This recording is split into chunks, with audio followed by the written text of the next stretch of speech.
Hello and welcome back to Lorehammer. I'm one of your hosts, Mark, and joining me today we got Court. Welcome. Thank you, Mark. Good to be here. I have teleported in via our new topic. So there we go. I learned an interesting fact about you this week, actually, Court. But before I share it, let's introduce our other guest, Logan. Hey. Hey. Thanks for having me. And I really did teleport in because my camera died right before we started this. So I had to unplug it and plug it back in, and then I just appeared. Nice. Magic. There you go. Sometimes it's science. Sometimes you just need to plug it back in. Did you blow in the cartridge? No, not this time. Okay. Yeah. Okay. So the thing I learned about Court is his name. Do you know, Logan, his name? I do know his name.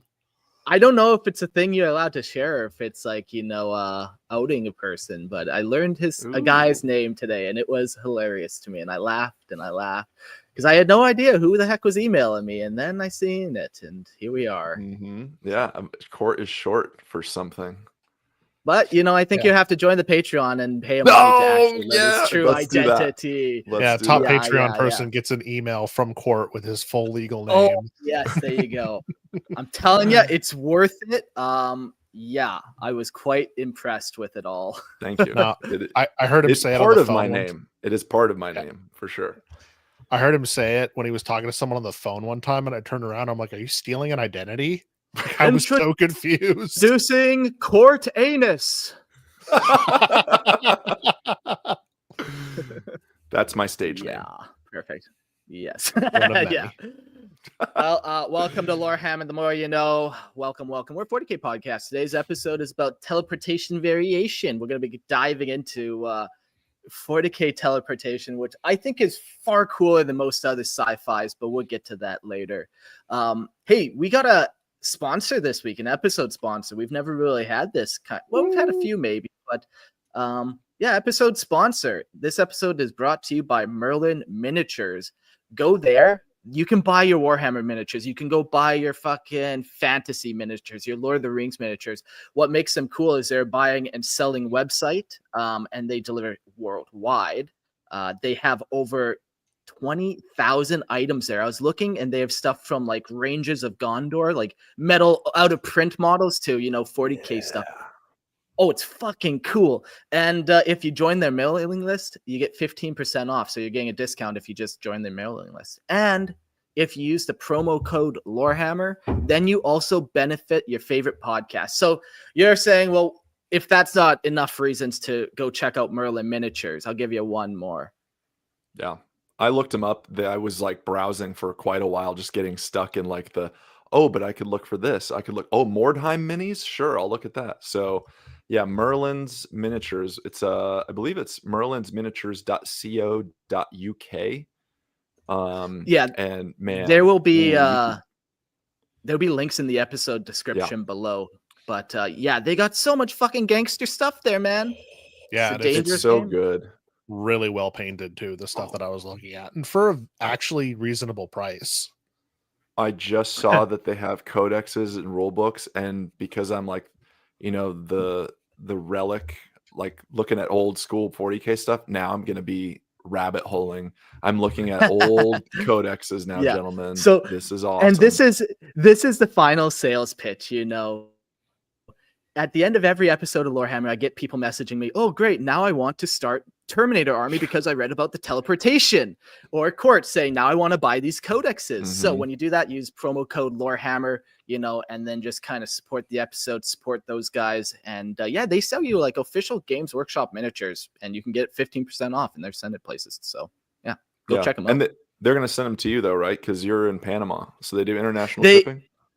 Yeah, I did ask, and they do ship worldwide. They can ship all the way down to Panama, handcrafted, the finest Warhammer on this side of the UK. So nice. Go check out Merlin Miniatures. Also, you can go to our Patreon. Yes, guys, if you're not part of the Imperial Tithe and part of the Patreon, please, we ask you, if you dig the show, if you like what we do here, if you've enjoyed episodes, please jump on, support the show. $2.50 a month. Ad-free versions of all episodes. That's it. $2.50 a month. You get the ad-free version. For $5 a month, you get the video version. which has our beautiful faces, as you can see here, and all the fun stuff that I get to show you in like my relic corner here. But it It's comes with more too. reliquary. Yeah. Oh, I like that. I like It's that a nice lot. for sure. But Logan's gonna. I'm hit not you with seeing some enough stuff, too. candles, but They're up here. They're up this way. Yes, Yeah. okay. sometime you have to do an episode where the lights are off. You just have candles all around you to light you up. Don't tempt me. I'll do it. I'll But do if it. you guys want to see that, you have to join that $5 a month tier. And if you do, you get to be in the live chat room. We get a lot of regulars that come in. Grimaldus, I see you just joined us. Thanks for coming again, buddy. Yay. And at the end of the episode, we have call-in guests. So if you want to correct us or chit chat with us or let us know your opinion, come on in, join that Patreon, and you can be part of the show. Yeah, always fun. We had a couple guests on the last few times that are just super excited to be on. And it's always the funniest thing. People are like, I'm so excited to be on the podcast. It's my favorite thing. And I just laugh and laugh to myself and think, nerds, you fucking nerds. Now, Dude, I come was in talk the to me about chat. Warhammer. I was in the chat before I was on the show with you, and I thought it was the coolest fucking thing that I just typed in #1 Trevor Busak fan. And the fact that you acknowledged it in the chat, like I was at the store, like I was working, madness. and I like screamed. I screamed. It was amazing. I was like, guys, he mentioned it. It was cool. And they're like, whatever. Senpai noticed me. Yeah. No, I love chatting to everyone. It's been a lot of fun doing the live Yep. streams. All right, today's episode, teleportation variation. So we're going to be talking about how all the different races teleport. We even tossed in some of the ones like Tau. Do they teleport? We'll find out. And then we talk about psychers in general, how they kind of can teleport. Natural phenomenon. Yeah, like warp rifts, portals, gates. We talk about some unknown teleportation things and some jammers. But this episode all spawned because of the Tyrannid one. To be honest with you, I found it on the Lexicon page. I'm like, oh, I don't care about everything else, but I need to share this a little bit. So I can't wait to talk specifically about the Tyrannid one with you guys. But it's a fun thing the way 40K works with teleportation. You guys, I'm sure, let's go to the first nerding. You guys know Star Trek and teleportation there. Beam me up, Scotty. And then they kill you and copy paste you over somewhere else, essentially, is how that technology works. Yeah, 100%. But really it? Yeah. I'm not a Star Trek deconstruct fan. you. I have no idea. They deconstruct you at a molecular level and then rebuild you somewhere else. So the you is gone now. yeah, and you're like a copy of it, but you're the exact same down to the molecular level, but you're still a copy of it. So, that's a very interesting way to teleport. We've just blown Court's mind. I know. I Well, love it. because it makes me think once again when we talked in the Tyrannids episode, I think about the Prestige, the Christopher Nolan film Prestige. It's like the same thing almost. Wow, I'm already getting weirded out by this episode, and it's good. It's good. Because when you said, hey, we're doing the teleportation episode, I was like, what do you mean? Like I didn't express this, but I was like, is there teleportation in 40K? And then I was like, duh, it's all over the place. We just don't really call it teleportation. It's usually by other things. So to think of teleportation in 40K, it's like, no, it's there. It's obvious, but we just don't really call it that, Yeah, like most of it, like 99% of teleportation is done through, like you said, warp. That warp means it's not technological, right, like Star Trek, where it is that technological. They're not sending you through another dimension and you come out the other end. Not happening there with 40K. What I like about 40K is, though, chance of teleportation is still good that you die during it. It's a brutal thing going through the warp, so it's not a guarantee either which way you'd go about it. Yeah, it's wild. It's like a more chaotic version of Rick's portal gun in Rick and Morty. Because that's always just exactly. a perfect A to B, but there's A and B, and there's a bunch of stuff in between you have to deal with. Yeah. All right, teleportation. Teleportation in 40k is a brutal and volatile method of travel, tearing through the fabric of reality to hurl a person or object from one location to another in an instant. Whether achieved through arcane technology or through sheer psychic will, this process completely ignores the intervening space, ripping its user from one point in space-time and violently forcing them into another. I love it already. Like, it's just so 40k. It's you forcing yourself upon the galaxy, ripping it open. Like, yeah. It's No not wonder pretty. it's sending It's demons not out. pretty. No. Yeah. Very Well, grimdark. on the one Yeah. sense, it almost is. Like, you get this swirling purple mist as you rip the galaxy open, and you know if you look in there, you could go mad. But it's still kind of pretty. I don't know why, but because you said look in there, you'll go mad. It's like they open it to teleport, then they just close their eyes and run right through and hope they get through it. Just Space Marines doing Yeah. this. Cover your eyes. It'll be brothers. fine, Yeah. brothers. Oh, I looked. Oh, what was that movie? Was it Bird Box that had the people that you couldn't look at things? Yes. Yeah. So the Space Marines are just bird boxing. They're all just walking with the things over there. They've got purity seals over their eyes so they can't Yeah. see. Purity would seals work. over the eyes, yeah. At its core, teleportation is a reckless gamble with the warp itself. Every known form of this ability, whether technological or psychic, relies on the Immaterium as its medium, flinging the traveler through its rolling madness for the briefest moment before spitting them back into real space. In this way, teleportation mimics the function of starships' warp drives, but in a far more abrupt and dangerous manner. Yet the warp is never tamed, only endured. The longer one lingers within its grasp, the greater the risk of catastrophe. Unlike a ship making a calculated warp jump, a teleporter must sever its connection almost instantly, or risk being lost to the horrors that dwell beyond reality. Because of this, teleportation is inherently limited, only viable for short-ranged leaps, such as from orbit to the planet's surface or between void ships. Anything further invites destruction. Despite the ever-present danger, this volatile technology or its psychic counterpart is wielded by numerous factions and species across the galaxy, each willing to risk annihilation for the chance to bend time and space to their will.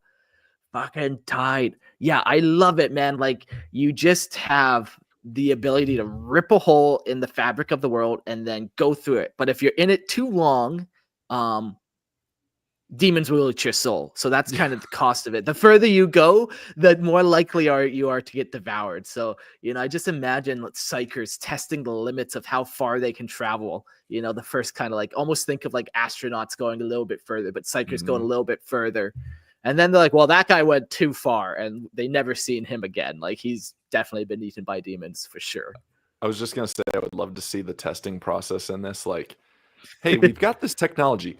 We're not 100% on it yet, but we need some volunteers. Steve? Human rights? Phil? What are Lynn? those? Anybody? No? Okay. I'm picturing it's kind of like they're like, okay, go a mile. Boop. Okay, go 2 miles. Boop. Okay, 3 miles. And he just doesn't come out. They're like, okay. Now we know 3 miles is getting tough. Yeah. Just where'd he go? yeah. Let's do that 10 more times to make sure it wasn't just a shitty psyker. Right. Or right. even funnier, he comes out, but he doesn't sever it quick enough. So then these tentacles just grab him. He screams and then goes back. Yeah. I made it. Yeah. Man. Yeah, to see the Imperium start doing testing on that would be rad. Yeah. So speaking of but Imperium, whether you're Xenos or the Imperium, like, most of the teleportation relies around ripping a hole into the warp and then kind of going through it and coming out the other side. yeah, it is cool that there's that common thread. Like, it really, everybody's kind of got their little flavor and whatnot, but there's the kind of the basic portion of teleportation in 40k is there. Like, it all shares that. Yeah. So Imperial teleporters, they are immense power-hungry machines embedded within the hulking voidcraft and fortified installations of the Imperium. Their function is as brutal as it is precise, ripping through real space to hurl warriors into battle, bypassing all barriers in an instant. When activated, these devices unleash a torrent of energy, forcing their way through the Immaterium to deposit their cargo at the chosen location. The Imperial military employs the volatile technology to hurl combat squads, most often the nigh indestructible Space Marine Terminators, which I think most people are pretty familiar with the idea of deep striking. And so, again, not really calling it teleporting in lore. Yeah. Excuse me. So, Space Marine Terminators directly into the heart of the enemy, teleporting them there. From the cold void of orbit, they are flung through the warp and spat back out into reality amidst the chaos of battle. But such power is not without consequences. To prevent catastrophic failures, built-in safeguards strive to keep teleporting forces from rematerializing inside solid matter, an outcome that would mean instant, agonizing death. Oof. Yeah, that's always the worst when you're off by one number and then you teleport it into a wall. Yeah. Yeah. Not good. Fuck. Yeah. Jack in the chat asked, wait, the demons still eat your soul even with the reality bubble? With like just being such a small thing, they have countermeasures built into the suit and stuff, but just imagine the scale of a starship and like demons bouncing off the hull of it. You know, it's the scale of it's completely different than being a lone human and demons are bouncing off one person. Yeah, so it's just very dangerous. So you just got that like moment, that 1 second in the warp, and then you flip back out. Otherwise, they will eat you. Yeah, and then you're gonna have a bad time. It's not a good time. You're gonna have a bad day for sure. You're gonna have a bad day. Days. Yet Imperial teleportation is far from limitless. Any object more than twice the height of a man strains the system to the point of collapse, overloading its mechanisms and ensuring violent malfunction. Likewise, teleportation can only penetrate structures up to 5 meters thick. Beyond that, the machine's ability to force a passage through the Immaterium falters. The curvature of a world itself is an impassable border. Imperial teleporters can only function in a straight, unwavering line between the departure and arrival points. For this reason, they are utterly incapable of planetary scale teleportation, forever reliant on void ships to traverse the gulf between worlds.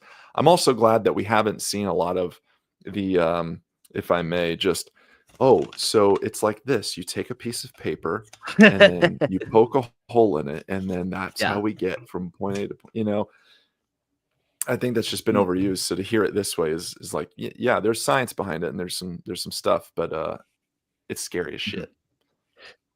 Yeah, and it seems like the Imperium has two different scales where they have this smaller scale where you can teleport something twice the height of the man, but also they're teleporting starships, void ships, you know.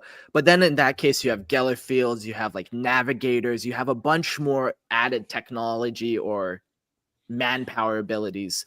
So that's kind of interesting to note the two different scales or sizes they have. Yeah. And to push a teleporter beyond its limits is to gamble with annihilation, which you don't want to do. No. Do gamble you want to end up in a wall? That's how you end up in a wall. Come on. The ending up in a wall thing is so interesting because, you know, the atoms have to do something with each other. So I'm wondering if when that happens, does it just, the whole thing just explodes? Because there's atoms that are just colliding with each other immediately? Or is it just like the typical, where parts of it are sticking out of the wall still? I like to view it that definitely way. Is that second one. Yeah. I like to view it that way. Yeah. So this is a challenge then to all of our listeners. I'm calling you guys out. If you are like really good and fun at kit bashing and stuff like that, I want to see a wall of terrain with arms sticking out. So this is an official challenge posted on the Discord, guys. Yeah. I want to see someone do a brick wall or something with Space Marine arms sticking out, and then just maybe a Space Marine like scratching his head, looking at him like, what happened there, guy? Yeah. Anyways, there I think it Back should to the show. be Calling you Orc out. boys. No, I think it should be Orc boys, and then it counts as dangerous terrain if you go near it. Oh, I love that. Yeah. That's good. Yeah. Awesome. So to push a teleporter beyond its limits is to gamble with annihilation. Attempting to break a thick structure or attempting to breach a thick structure or spanning too great a distance dramatically increases the risk of disastrous failure. The horrors of the warp always wait for such moments, eager to claim the reckless and the desperate. You're paying attention, Logan? Remember that? That's your little bedtime story. Jot Some that who down. You dare only get it once. it just feels like such a okay, remember, the horrors of the warp await for such moments, eager to claim the reckless and the desperate. Yes, you're- Daddy, your I prayers. hear you. Yeah, you're telling your Say 5-year-old, your like, good night, prayers. sweetie. Remember, the horrors of the warp are going to claim you. Good night. What? So don't be reckless and don't be desperate. There you go. Oh man. Some who dare such jumps are simply lost forever, never seen again, and others reappear grotesquely mangled, fused with stone, steel, or even living matter, their bodies broken beyond recognition. Oh my gosh. It brings up, and this is my first of the movie references, but it brings up images of The Fly with Jeff Goldblum. Sure, yeah. Okay. So then, but Yeah. it like he goes from one point to the other, but there's like he does it with the dog first, I think. And the dog just gets mangled. Oh, it's rad. I mean, it's sad, but it's also rad. So sometimes it's That'll sad happen. and sometimes it's rad, folks. That'll happen.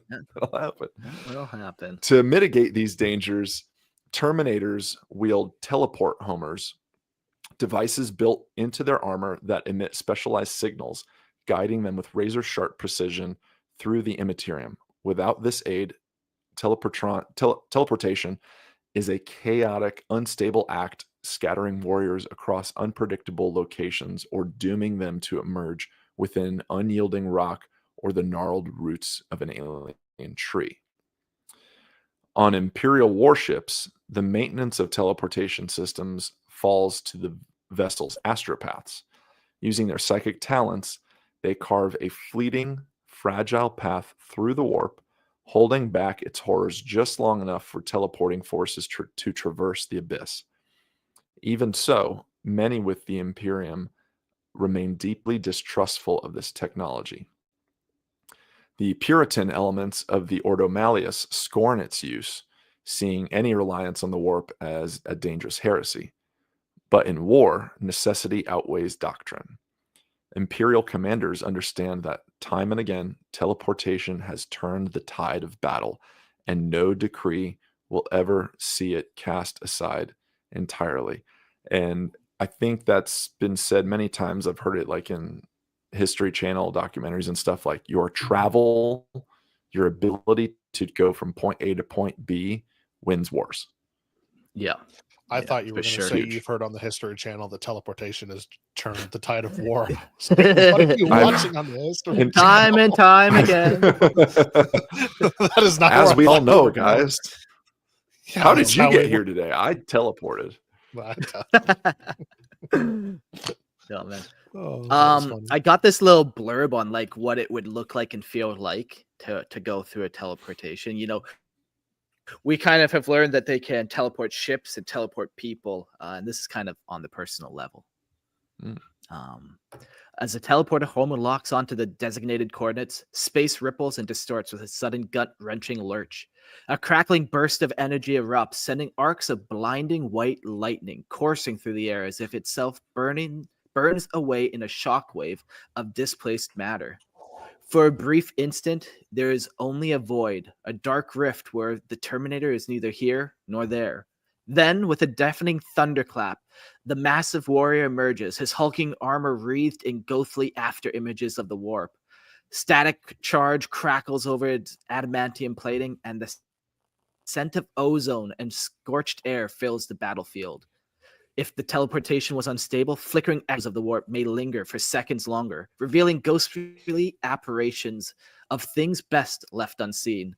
But once the energy fades, the Terminator raises his storm bolter, and there is no more the delay. Only death and destruction await. Oh, that's sick. That's cool. That's cool.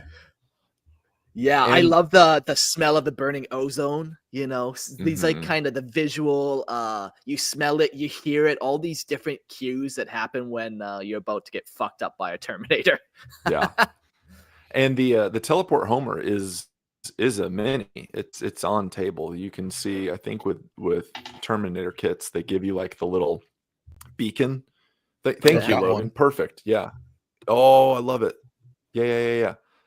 So I don't play Space Marines currently, and back when I was using Cringe. Terminators, I don't think they had that. I know. But so what? That's your marking point of like where you're deep striking then? No, I think in this current one, the teleport Homer, you can put it somewhere, and if the Terminators are already on the field, they can go back to the teleport Homer. Oh, that's cool. Okay. Yeah, now I'm gonna double check that Grip, to make sure I'm not lying. Yeah. yeah, I'm not even sure. What would burning ozone smell like? Have you ever driven to Los Angeles? It's pretty close. No, that smells just homeless people. You don't worry about it. It's a different scent. No. Okay, so funny. I was in LA last year, and I had only ever driven in LA in small cars, my family cars, and I remember it being super, super stressful. I have an F-150 now, and I went down there in the F-150, and it is a lot less stressful because nobody wants to play chicken with the F-150. So I'm like, oh, I'm going to change lanes. Suddenly, no one's trying to cut me off. They're just letting me change lanes. I'm like, oh, this is the There way you to go. do this. As a Nice. former Hollywood driver, I can attest to that. Phew. Yeah, Mhm. well, that's a crazy place. Me and Eric, we did a motorbike trip from Calgary down to LA and then back up through like Las Vegas and stuff. It was pretty wild, man. That was a fun trip. That's cool. Yeah. Oh, I stand corrected on the teleport, Homer. Oh, okay. You can put it somewhere on the battlefield and use rapid ingress for 0 CP. You have to be set up wholly within 3 inches of the token and not within 9 inches of any enemy models, and then the token is removed. Interesting. Oh, okay. That's cool. That's cool. We just shoot those little markers down. Choop. Yeah, that would be cool. Just Like it. this would be terrible, but since most boards are wood with foam mats on them, it'd be really funny to throw a dart that then flipped out like this. Like, I'm going to go there. Boom, chunk. Yeah. I'm in. It's like, why is your table all messed up? Because I have one really funny thing to do. Dunk. That's cool. Yeah. But speaking of Astartes and Terminators, we can't ignore the Chaos, especially the Heretic Astartes. They wield the same brutal teleportation technology that the Imperium does, though theirs is a relic of the Horus Heresy. Best time, changed my mind. Twisted and corrupted over millennia. These machines, ancient and blood-stained, still function with terrifying precision, hurling traitor marines through the Immaterium into the heart of battle. Unlike the weak-willed loyalists, Chaos Space Marines have That's no right. fear of the warp's madness. I know, I like that. Emperor's Children. Let's go, bro. We just did that episode. Chaos Space Marines have no fear of the warp's madness. Their allegiance to the dark gods shields them from the nightmares that lurk beyond reality. To them, teleportation is not just a tool of war. It is a communion with the abyss, a plunge into raw chaos that fuels their unholy existence. Yes, the Obliterators, grotesque fusions of flesh, metal, and demonic power, take this even further. Unlike their mortal counterparts, these biomechanical abominations do not require teleporters at all. They simply vanish and reappear at will, tearing through the veil of reality as effortlessly as a blade through flesh. However, how they achieve this remains a mystery to Imperial servants, much like everything else about these warped, inhumane monstrosities. Dude, I love that, like the models for those. I know there's only 2 right now that are usable. I also didn't remember them being able to teleport, but they're so cool. Mhm. Yeah, man, they're awesome. I have my Iron Skulls Warband, which is basically a bunch of obliterators, and yeah, man, they're so cool. Just you pick up a gun and now it kind of melds into your body, absorb it, and you can recall it at will. You get a little more powerful. All of a sudden, you can make bullets for that gun. You get a little more powerful. All of a sudden, you can teleport. Like they're so fucking cool. It's still a goofy model. I love it. Like I remember the old metal ones because my buddy Grant used to play those, and they were a nightmare to put together. But the new ones, it's still like the guy's head is the normal Space Marine size, and he's just like huge. It's goofy and fun. Around it. Yeah. They had a cool. I don't think they do it this way anymore. But when they first rolled out the new versions, you had to roll a dice for the number of shots, the strength of the shot, and the damage of the shot. Or it might have been the AP. But you had to roll 3 dice to decide what it was going to do. Yeah, for sure. I remember Mike and I were playing that, and then Mike was like big on obliterators. Like that was his army. And when they changed it to you could only take like however many in the army it was, like a few months ago, he was like, I'm done. I'm not playing this army anymore. I can't play obliterators. So they're cool. It do be that way. I like that's part of why they're fun to play. Yeah, the models going. I liked how chaotic it was because when I was doing them a lot, it was that rule where you're rolling a bunch of dice and you don't know what you're gonna get, so you're just hoping every time you shoot you get a good dice roll, and then sometimes you do, and it's fun. It's a lot of fun. Yeah. Is this going to be an anti-tank thing? A box of chocolates. Yeah. Older editions, if you go farther back, you used to be able to choose like, okay, I'm shooting Lascun specifically, and then you couldn't reshoot with that weapon anymore. But when I told my friend how the obliterators worked, he was like, "That's not how they work," because he played older editions, and he's telling me, "No, you pick the Lascun and you fire it." I'm like, "Well, not anymore. Now you just roll and have fun." Then he starts telling me about the turn dials that they used to have. The what? In I think first or second edition, you couldn't just turn your tank. You had to actually set up a dial and measure the radius of the tank you were turning. Oh man. Like nice. It was insanely brutal. It's one of the early editions. That was one of the first things I got rid of. But anyway, while you're looking at that, moving on. Yeah, the truth is not hard to decipher. Most obliterators were once traitor tech marines, their minds and bodies consumed by the horrific technovirus that reshaped them into the living engines of destruction. It's unholy affliction gifted by the dark mechanicum that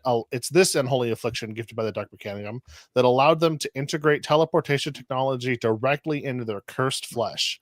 They do not merely use the warp, they have become a part of it, traversing its currents as easily as a demon shifting between worlds. Dude, these things are so much cooler in this section than they are on the tabletop. Oh, they're so cool, man. Even your last sentence is cool to where like I'm gonna start using that. Like my boss will be like, "Do you think you can handle that? Is that good?" I'll be like, "Oh, dude, it's just easy as demons shifting between worlds." Just that easy. Just as easy as demons shifting between worlds. And the horrors of the warp are going to get you. Next week. Don't be desperate and reckless. Yeah, that's the cool thing, though. Like it, and I think Lorehammer does such a good job of this. And I'm not going to pat myself on the back yet because we're still pretty new to this. But like after enjoying over 100 episodes of you guys, I think Lorehammer brings that lore to the tabletop. When I started playing again and I, fell in love with Necrons in 10th edition, it was like, I know all the lore for them, like, or at least I boned up on it from listening to you guys for the past couple of years. And it was like, now when I do certain things on the table, it's like, oh, that's the lore that comes into play. So I encourage like the listeners and stuff like, guys, when you're digesting all the stuff that we give you or reading your codex and stuff, like think about the cool lore things that happen on the table versus just the mechanics of it. And I think GW does a decent job when they have a rule, they'll kind of give a little flavor text to it, But I'm always big narrative guy. So like think about how it plays out lore. I don't know. Again, I keep saying this word like in previous podcast episodes, lorically. Like how does it play out lorically? With what's going on. And like at next time you guys deep strike your fucking Terminators or your Grey Knights or your Chaos, whatever, think about what's happening between you taking them from the table next to you into the actual table that you're playing on. pretend that space is the fucking warp. Just oop, there they are. I guess we made There's it. demons clawing at them, chipping the paint Yeah. off their armor midway through. Like, yeah. So I've got a That's question the for you, warp. Court. That's the warp, guys. When you take it and put it there, it's the warp. What do you got? Yeah. I've got a question for you. So I've always felt when I know the lore of my army and I'm deep in and I believe in it, I roll better typically. Do you feel like you perform better in game when you have that connection with your army? And I know it's probably just a total just feeling, like it's not really happening, but I feel that way when I play my Raven Guard. I'm closest to my Raven Guard. They're my best performing army, and I know most of their more lore than they're of anyone else. They died to my Necrons, just saying. But anyways, yes. What are you talking about? No, how dare? Oh, that game. Yeah, never mind. I take that back. Yeah, that game. That's right. That was funny. I would say yes, but there's sometimes like I just get shit rolls, and I'm just like, this sucks. I do feel like though, whether you roll good or you don't, if you're playing like lorically how that army would, if you're playing your guardsmen and you're doing just trench runs, you're just swarming them with bodies, you're having a good time. If you're doing like the one thing with my Obliterators that I had to do was I had a Chaos Lord who wanted to become a Demon Prince, so I had to challenge enemies in close combat, and that was my goal. Let's go. And it was such a tough thing to do. Every time I tried it, I always got stomped because it was just like one lone Chaos Lord going up against an enemy character, and he'd always get stomped every time. But that's what he had to do, man. That was his goal. He's never gonna ascend a demonhood unless he actually kills somebody else. And I love playing games like that where you know what's happening, or like there's a little bit more going on here. You've added your own little fluff. I did that with a friend one time because our games always went one way or the other. So we just rolled dice to see who was going to win. And it's like, oh, I got first turn. Okay, I won. But now we're going to have fun. So we set up our army in a circle in the middle of the field, and our warlords just rushed towards each other and had to fight in the middle of the pile of armies. That's cool. It was a lot of fun. That just makes it think of the movie Troy, where Achilles does that. Totally. They send the warlords up to the front. All the other armies are like, well, that's it. Whatever happens. It was Kyvan Shrike versus Ragnar Blackmane, surrounded by a bunch of Terminators and aggressors from both factions. Oh, it was so much fun. Go Blackmane. Nice. Who took? Yeah, who took it? Shrike did. Nice. Cool. Dude, so pound for pound, Ragnar could beat Shrike if he starts the encounter, but Shrike has a much further shooting pistol and is a lot faster than Blackmane. So get faster, Wolf but Mark, Boy. You said something. Yeah. Okay. Easy. Mark, you said something that I'm just picking up like gems of the episode where you're like, look, you're not going to ascend to demonhood unless you kill people. Like, I'm going to start using that now too. Like, versus like, get off your ass, like get moving. Like, look, you're not going to fucking ascend to demonhood unless you start killing people. Yeah, I could be a motivational speaker for kids. Should I go get groceries today? I don't know. It's kind of late in the day. Look, you're not going to ascend to demonhood unless you start fighting people one-on-one and killing them. And that comes from going to the grocery store and buying meat. Get swole. Step one. The new Lorehammer University that's going to open up. Oh, man. Oh, yeah. Goodness. 10 All Steps right. to Success, brought to you by Trevor Buzak. Yeah. That's a book I want to read. Oh, yes. All right. Now, the reason we have all been gathered here, honestly, is this Tyrannid portion. I read about this creature, and honestly, like I said, I'm like, okay, I got to do a whole episode now. So here we go. The Tyrannids do not rely on the cold, mechanical teleportation like the Imperium sterile devices. Instead, they tear through reality itself with the raw, brutal violence of the teleporter worm, a grotesque bioconstruct that shreds the fabric of space and time. The worm's body exists primarily within the warp, a living, pulsing mass that extends its hollow, writhing feelers into real space. Barely tangible tendrils that lash out, burrowing through the hive ship like parasites driven by hunger and purpose. These feelers anchor themselves into various parts of the hive ship, and then from them, cysts swells and bursts open, creating a grotesque portal that the Tyranids use to warp across their dominion. Once inside these cysts, the Tyranids can travel through the worm's vast hollow body within the warp. Are you following here?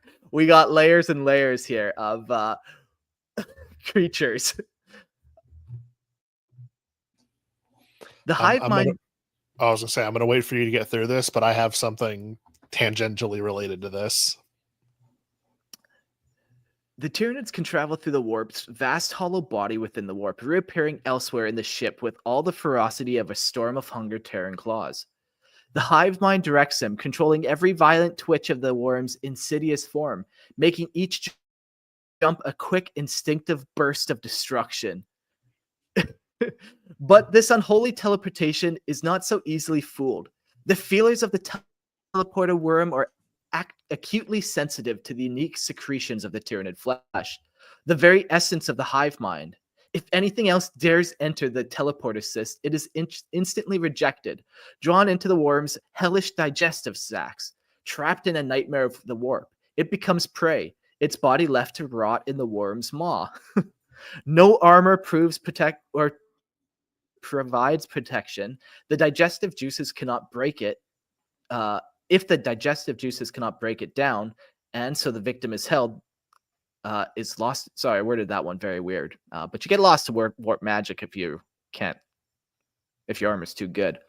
For years, decades, centuries, the armor-clad bodies fester in the nightmarish pocket, only expelled when the worm's digestive cycles are finally spent.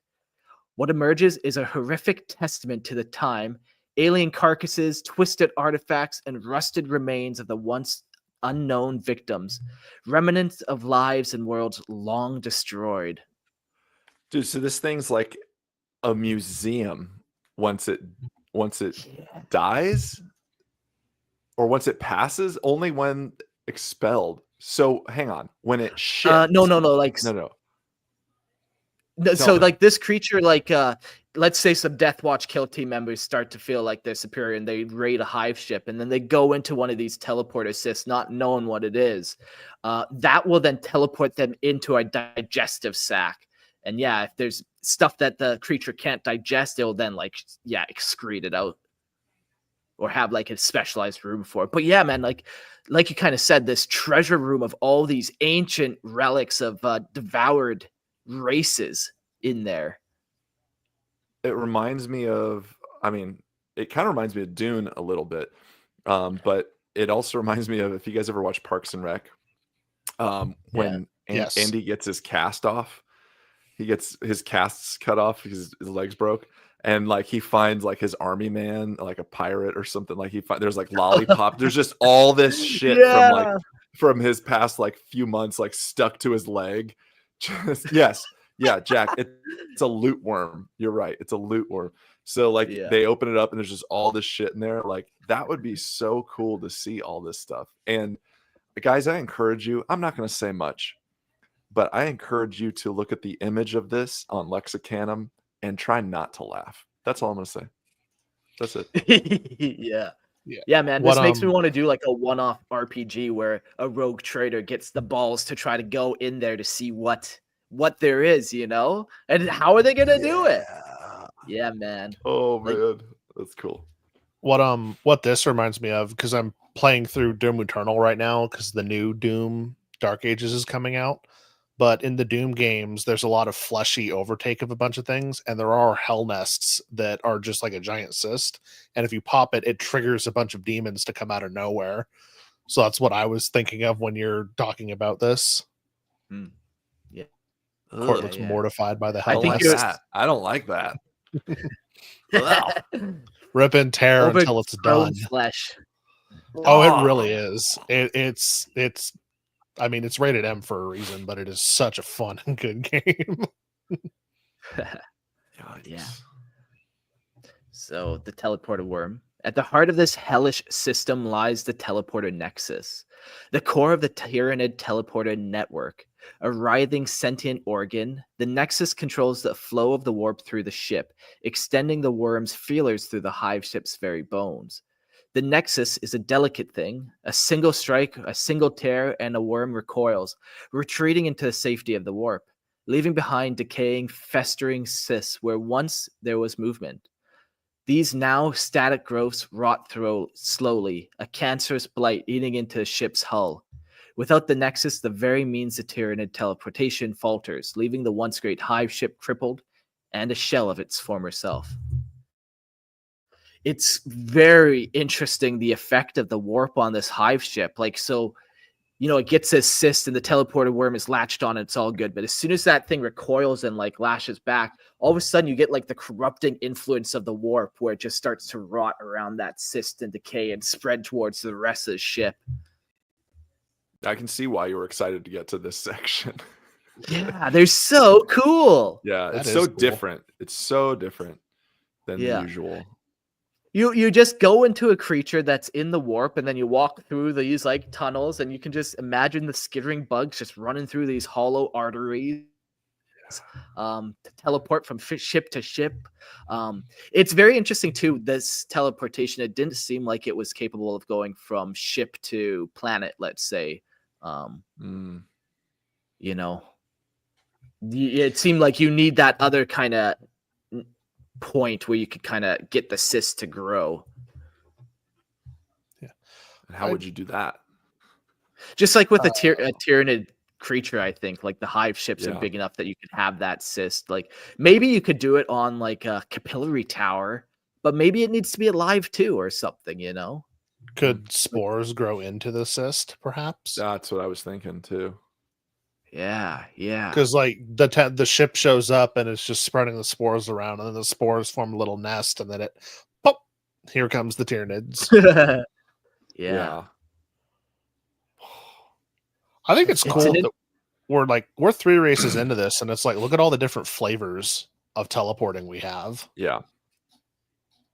And other than the fact they all use the warp, they're all totally different. Yeah. This one by far was my favorite. I think I might have to do a one-off rogue trader. Let's go find what the fuck's in that beast.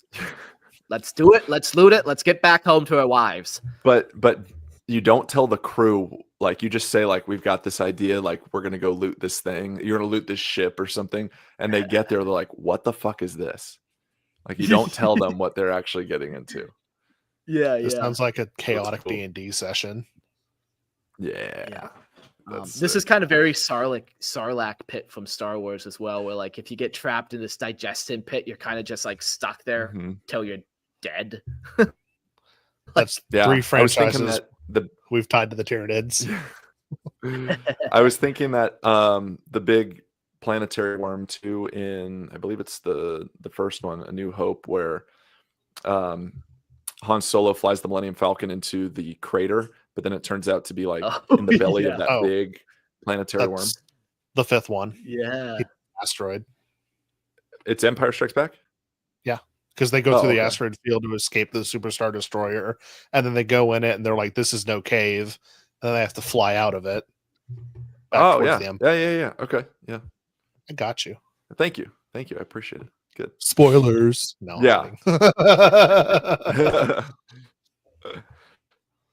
Rogue Trader. Jack says, I love that. Yeah. Nice, Jack. Very cool. So the next, that's all I had to share about Tyranids. That's kind of their way. But it's interesting, like all these little, like the ways Tyranids have managed to kind of get around. Whether it's through actually teleporting through this creature or using the narwhal's kind of gravity locking mechanisms for travel. It's just very interesting how they kind of use not so much like gasoline or like technology to get places. It's just kind of these natural organisms using natural forces. I think it's far scarier that way too, almost because it like the idea that you're building something to like tear holes in reality and stuff is terrifying already, and we've covered that. But like these guys just do it. Like it's a natural thing that they can kind of just do, and in the grossest way possible. Yeah, and they do it safely safely too. Like of all the Mhm. all the ways for teleportation, I think this one is the most safe. Now, to be fair about this one, it's the most limited. Like I said, you kind of need those feelers locked onto different sys points. Like you're not just teleporting to the planet instantly when you roll up to the planet, like you are with Right. Terminators. But Yeah. So if we get into the wild, wacky world of orcs, which I'm very excited to chat about, then we get into the fun. I think this is probably, one of the more fun things to talk about. Orcs is always just fun because it's the goofiest shit. yeah, So here we go. So good. Orc mech boys are born with a violent, instinctual grasp of technology. Their brutish minds hardwired for destruction and innovation in equal measure. Among their crude but terrifying creations, teleportation stands out as a marvel of brutal efficiency, one that defies logic, yet reshapes battlefields in unpredictable, blood-soaked ways. Despite their crude demeanor, orcs have managed to harness teleportation with a savagery that surpasses even the most advanced civilizations, including the tech priests of mankind and the ancient Aeldari. Woo! It's cool.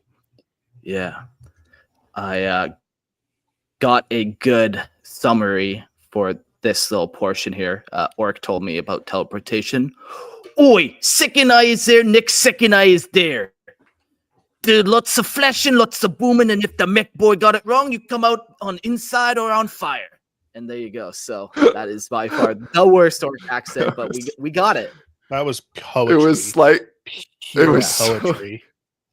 Yeah. Either it you was come out slightly inside out Rastafarian or for a on moment. fire. Hey man, either you come out It was inside out or you come slightly- out on fire, man.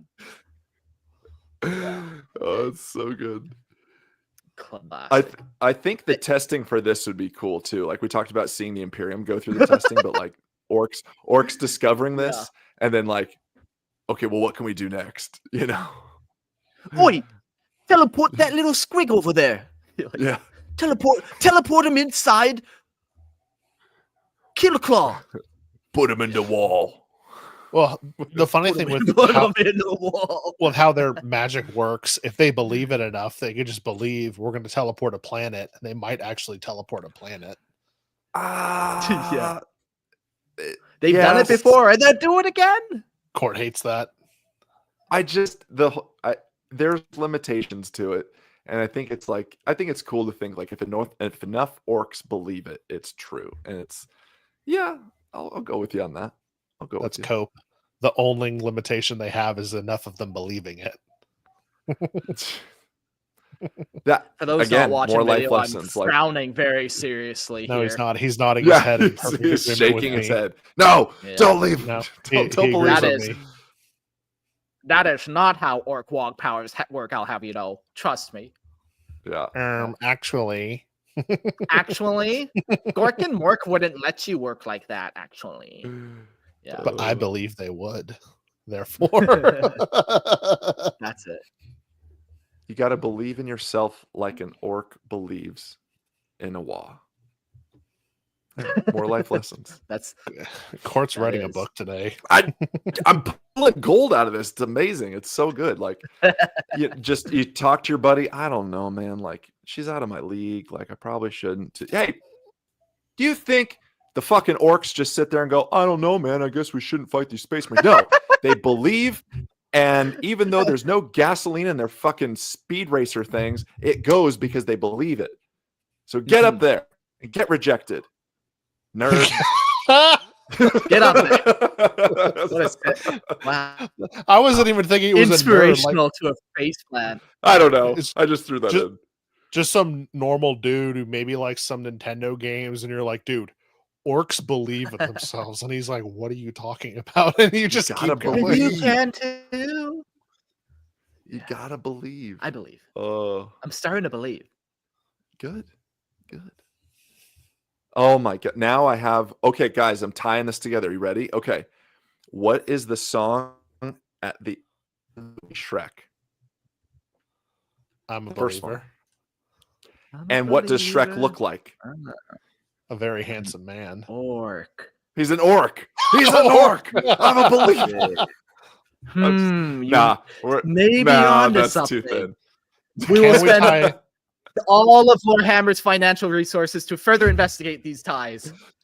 Yeah, how in the next Yeah. episode, Every how dollar the donated DreamWorks now cinematic goes to universe is tied into the Warhammer universe, and it's the same universe. Yeah.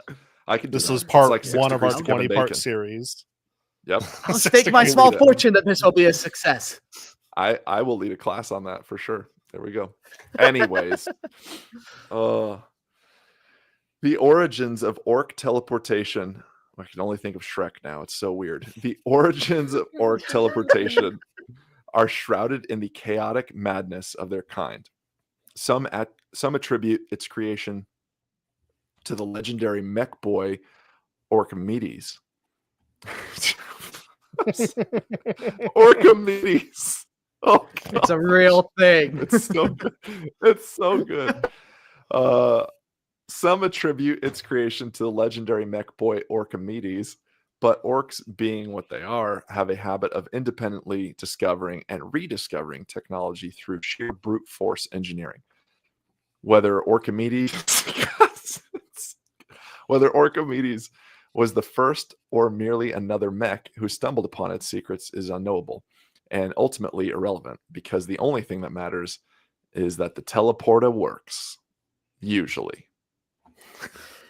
And if you don't, you're just stuck in the warp fighting demons, and technically you're fighting, so it still worked. It's a win-win. It's a party either way. It's a win-win. Oh. I love the phrase sheer brute force engineering. It happens. Yeah, exactly. I love it. Oh yeah, you were Sparky. You know what happens. I've done some things in my life once or twice. They're like, this will work. Yeah. I hope no one looks at it, but it's gonna work. Yeah, I used to have a life before I became a servitor and podcaster, Now I just 24/7 hooked me into that machine. Give me that Lorehammer drip. Yep. Got him. Willing test subjects for such a dangerous device are hard to come by, but war provides an endless supply of reckless boys eager to hurl themselves at the enemy. With the promise of getting into the fight faster, orcs will gladly step into a teleporta, uncaring of the gruesome risks. They emerge from the other side, if they emerge at all, sometimes missing limbs, fused together with their weapons, which I'm sure they probably love, or splattered across reality in ways that defy sanity. And yet, their unnatural resilience ensures that many simply shake off these horrific outcomes and charge forward, hungry for battle. They just roll with the punches, man. I love that. That's such a good attitude. Like, oh, my gun's now. That's really on my how you arm. have a happy life. Oh, sweet. Yeah. I want a unit. Now I don't ever have to worry about putting it down. Yeah. I want a unit that is it's 30 wounds, it's tough 5, whatever the orc boys are, and it's just a blob of them melded into one giant thing with weapons sticking out of all sides of it. Oh, hell yeah. I want that on the tabletop. Yeah. I feel like maybe I'm mixing it up. I feel like I've seen that kit bashed or something. I don't know. Maybe I'm just confusing it as a mere battlesphere from the Magic the Gathering card, which is double nerding, but anyways. Or maybe the little nurgling piles, those models. Oh, maybe. Nurglings. Yeah, they're great. Man. The AdMech, Adeptus Mechanicus, has long struggled to understand how orc teleportation actually functions. Which I love the idea of a tech priest just like, I don't fucking get it. I don't understand. This doesn't make sense. These wires aren't even plugged into anything. Yeah, this has a battery, but the battery's not even charged up. And this has like a fucking 12-volt plug. What is this doing here? Yeah. He needs to read the teachings of Orchimedes. Yeah. And the this one's just got a hamster and a fucking wheel. I don't know why. But it works every time. How? With Logan just teleported out of the podcast and back in. I did. I was going to speak the truth of Orklid, the famous orc mathematician. What is it? But they said no. Orklid. I just want to make up the famous Greek mathematicians and philosophers, but Oh, put yeah. Orc in their name now, like Orkali, Yeah. Orchimedes. I like it. So the AdMech have struggled long to understand how Orc teleportation functions. Unlike the ordered logical mechanisms of Imperial technology, Orc Telportas feed on chaos, blending crude mechanical power with the unrelenting force of Orc belief. I want to just make the distinction that they don't actually feed on chaos, like necessarily chaos in the sense that we think of it. It just feeds on the unruly nature of what they're doing. The energy source itself is an abomination. Some grotesque fusions of thermal and psychic energies, allowing the greenskins to rip open reality and fling themselves through the void. To the Mechanicus, this is heresy in its most pure blasphemous form. By all known laws of physics, this should not work. But orcs don't care about laws. They care about war. And if they believe it works, it does. So get out there and be an orc. Believe in yourself, guys. Yeah. There it is. Never give up. Believe in yourself. Just Invest in yourself for once, please. When you made the difference between chaos, like just chaos of itself, and chaos, the faction stuff, my brain went, it's not real chaos unless it's grown on the south field of the warp. Right. It's not true. It's not true chaos. It's not real chaos. There are two primary forms of teleportas. They exist within the brutal arsenal of orc mechs. The first is the personal teleporta, a savage parody of the Space Marine Terminator teleportation system, allowing Big Mech and his chosen warriors to materialize straight into combat, often in a hail of gore, wreckage, or confused violence. The second, which is far more terrifying, is the Teleporta platform, a monstrous battlefield-ripping device capable of shifting entire war machines like the towering Stampa from one end of the war zone to the other. When it functions correctly, it is devastating. When it does not, well, an orc war machine spontaneously erupting in the middle of an enemy stronghold, half melded with the walls and screaming in mechanical agony, is still a net win for the greenskins. It's good all around, guys. It's still good. Yeah. It's determination. Pretty fucking cool looking. I love that. It's pretty cool. It's Plus pretty now cool. it's your fortress because it's half of what you built. One of a kind decoration, Yeah. one of a kind decor. Law of possession. You possess the mech, and now you possess the fortress. During the War of the Beast in the mid-32nd millennium, orc mechs reached new heights of nightmarish ingenuity.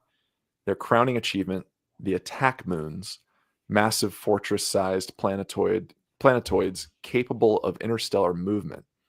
These horrors did not rely on the warp, but instead carved through reality using what Imperial scholars called subspace corridors, existing in a terrible limbo between the Immaterium and the Immaterium.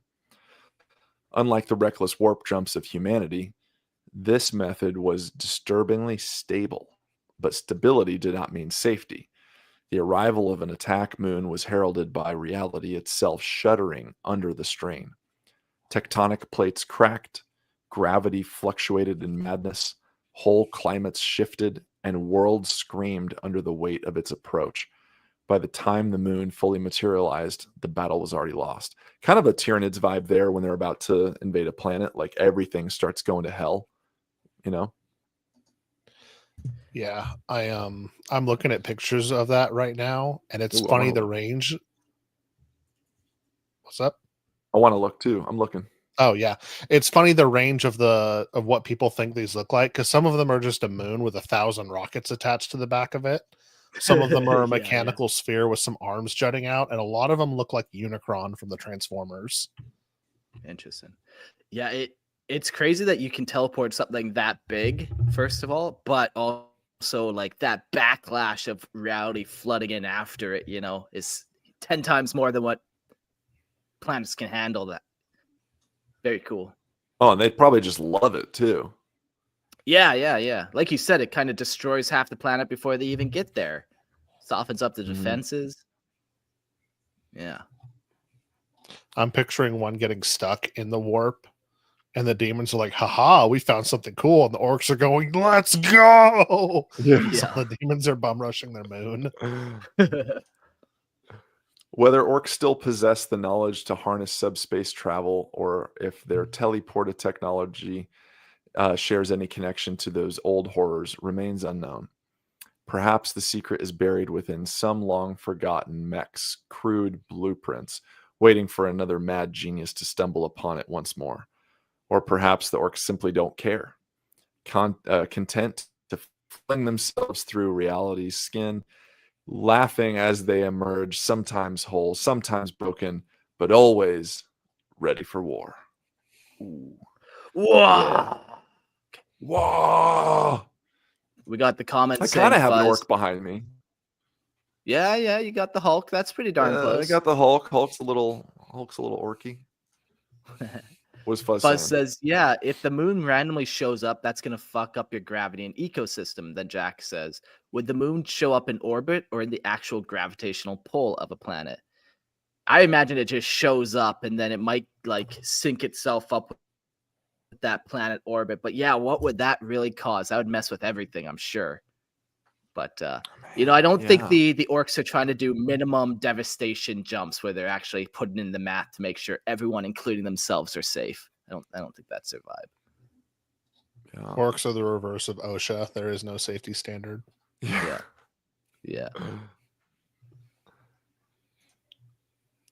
Orcs are cool. Yeah, they have the ability to teleport, and we just did an episode on quarks. We talked a little bit in this episode about the Primarchs and their kind of subspace corridors that they were kind of able to create. But yeah, quarks must have had some crazy teleportation technology too. If they're mimicking like kind of the people that they fight, and they're fighting Necron back then, their technology might not even be warp based for teleportation. It might be more like the Necron, where we're about to get into them, where it's more science based than actual warp, kind of a warp middle ground, Warp fuckery. Yeah. So far, everyone has been eldritch horrors and black magic to do things. The Necrons are like, okay, here's proper science, you animals. Look, guys, it's math. Let's just get this straight. Jeez. Yeah. All right. So do me right, Logan. This is the Necrons. Do it right. Quartz boyfriends, the Necrons, do not suffer the madness of the warp. They do not gamble their existence against the whims of the Immaterium. Their teleportation technology is not bound by the fickle tides of demons and insanity. It is something else entirely. It does not traverse space. It erases the distance between the 2 points, phasing through reality with an eerie, unnatural precision. What was that you did earlier, Court, with the paper and you folded it over and you put a pin through it? Is that what we're doing? That's what that sounds like. Fine. No. As long as it's not every single depiction, but we'll do it once. Everyone gets one paper analogy. Everyone gets one paper bending reality. All right. This phasing technology remains as an enigma to the ignorant races of the galaxy. The orcs, in their crude mimicry, once wielded something similar with their attack moons, but the Necrons wield it with flawless, terrifying mastery. The Veil of Darkness is a relic of techno-sorcery, woven from the secrets of the dead stars and animated by an energy that defies all mortal understanding. When activated, coil and twist around the bearer, swallowing him and his warriors in an abyssal void. Then, without a sound, without warning, they are elsewhere, reforming in a new position, poised to butcher the unprepared. This terrifying ability makes the Veil a weapon of perfect annihilation, carried only by Necron lords and cryptic psychomancers. Those few have earned the right to wield its eldritch power. Okay, so we are more eldritch horror, but it's a different eldritch horror than the warp. Yeah. I love though how it's so different though. Like even the way it was so visceral with the way the Imperium and these other guys do it, where you're opening, there's sound, there's smells, there's lights going off. It's like quiet, and then boom, they're there. You know, very different. And a It's not great as rule brutal. too on the table. I take this as an enhancement, like every time I play. And if you're not if you're not engaged, you can basically once per game just pick up your unit of immortals or warriors, as long as I think it's the overlord and whatnot can take it. Pick it up and then put it anywhere on the board 9 inches away from an enemy. Just boop, pop it down. Yeah, it's very cool. It's very cool. yeah. I hate the immortals. They are such a good unit, and they're so annoying to deal with. Good. They're almost too good in my opinion, and that's pretty hard for me to go. This is busted, but they're right there for me. All right. Every veil of darkness is forged from transpose idiom, a material so rare, so utterly unique that entire wars have been waged over mere fragments. To possess a veil is to command the battlefield itself, shaping the flows of slaughter with surgical, merciless precision. Beyond the veil, Necrons employ teleportation. Does that say mattresses? Teleportation mattress? Matrices. Okay. Yes, that makes more sense. Wait. I'm dyslexic. Leave me alone. That needs to be new canon. Like, well, we have the teleport. Well, you know, when the Necron go to sleep for. No, yeah, they sleep forever. But I was still thinking of the teleporter pad, so my brain was like teleportation, and I don't know why my brain picked mattresses for that word when it's clearly matrices. So I'm pretty. Beyond the veil. The other word, the other word too that we went before the show, and I was like, "This is going to be a tough read," and you spaced it out, and you still got it wrong. No, I didn't. Yes, you did. Transposed idiom. Oh, no, you're right. Transpositanium. I read it like 3 times before I actually got to the section, and that's how I read it in my head. I'm sorry. And then I got there and I just blanked. Court, let's figure out how to say things so we don't make a mockery of ourselves in the middle of the show. Court, okay, you made a mistake. Let's mock you. No, I just thought it was funny that you're like, oh, thank you. Just be better. Just be better. Yeah, just be anything for content. I hope chat enjoys this. I just need you to believe like an orc. The telemattress, yeah. Oh, what a mommy Necron. The chat is going. The chat is going. And if you're an Imperial Tithe member, you can see this chat making fun of me live and in person. It's great. Yeah, nice. All right, I'm not fixing it. The teleportation mattress, continue. Infernal constructs that allow sentry pylons to phase into reality from hidden tombs, deploying from beneath the ground, across continents, or even from distant worlds in a blink. Gauss pylons, vast engines of obliteration, descend from the void like silent harbingers of doom, while Necron monoliths, those vast mobile bastions of death, writhe through reality itself, emerging on the battlefield in defiance of all natural law. The Imperium watches in horror as these monolithic war machines simply appear, bypass defenses, evading destruction, and positioning themselves with terrifying efficiency. The Necrons do not teleport, they unmake space itself, and when they arrive, there is no escape. And they make it fucking look easy. They make it look so good. Okay, you say that. I've only run into a Necron monolith once on the tabletop, and I punked at turn 1. So I have never actually, I know they're scary. I've never seen one be scary. So to me, they're just like, yeah, it's just a big waste of space.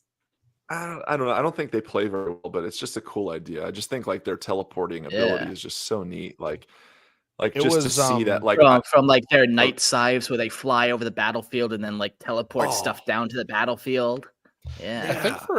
I think for a time in 8th or 9th, there was a trip monolith list that people were running that was really hard to deal with. So they were good at one point. Yeah. Yeah. But again, it's like, I never saw it. I'm an orc. I don't believe they're scary, so they're not. It's an expensive kit though, too. I think that's part of it. Like you're not going to run 3 of those? Come on, it's iconic. Have you? You tell me people It aren't is just waiting to iconic. blow their money on Merlin miniatures and just go buy all the Warhammer they want from Merlin miniatures, promo code Lorehammer. I'm Yeah, totally it was like promo code I'm Lorehammer. totally checking to see if they have a monolith. Yeah, they Sign up definitely do. for their Please, that's just so cool. sign up for their mailing list to get 15% off. Yeah, it's that easy. It might be painted. We don't know yet. The one thing we never talked about in them is death marks. And I didn't include them because I was kind of figuring that's a different type. It's not really teleportation what they do. They're entering another dimension, and it's a little different, man.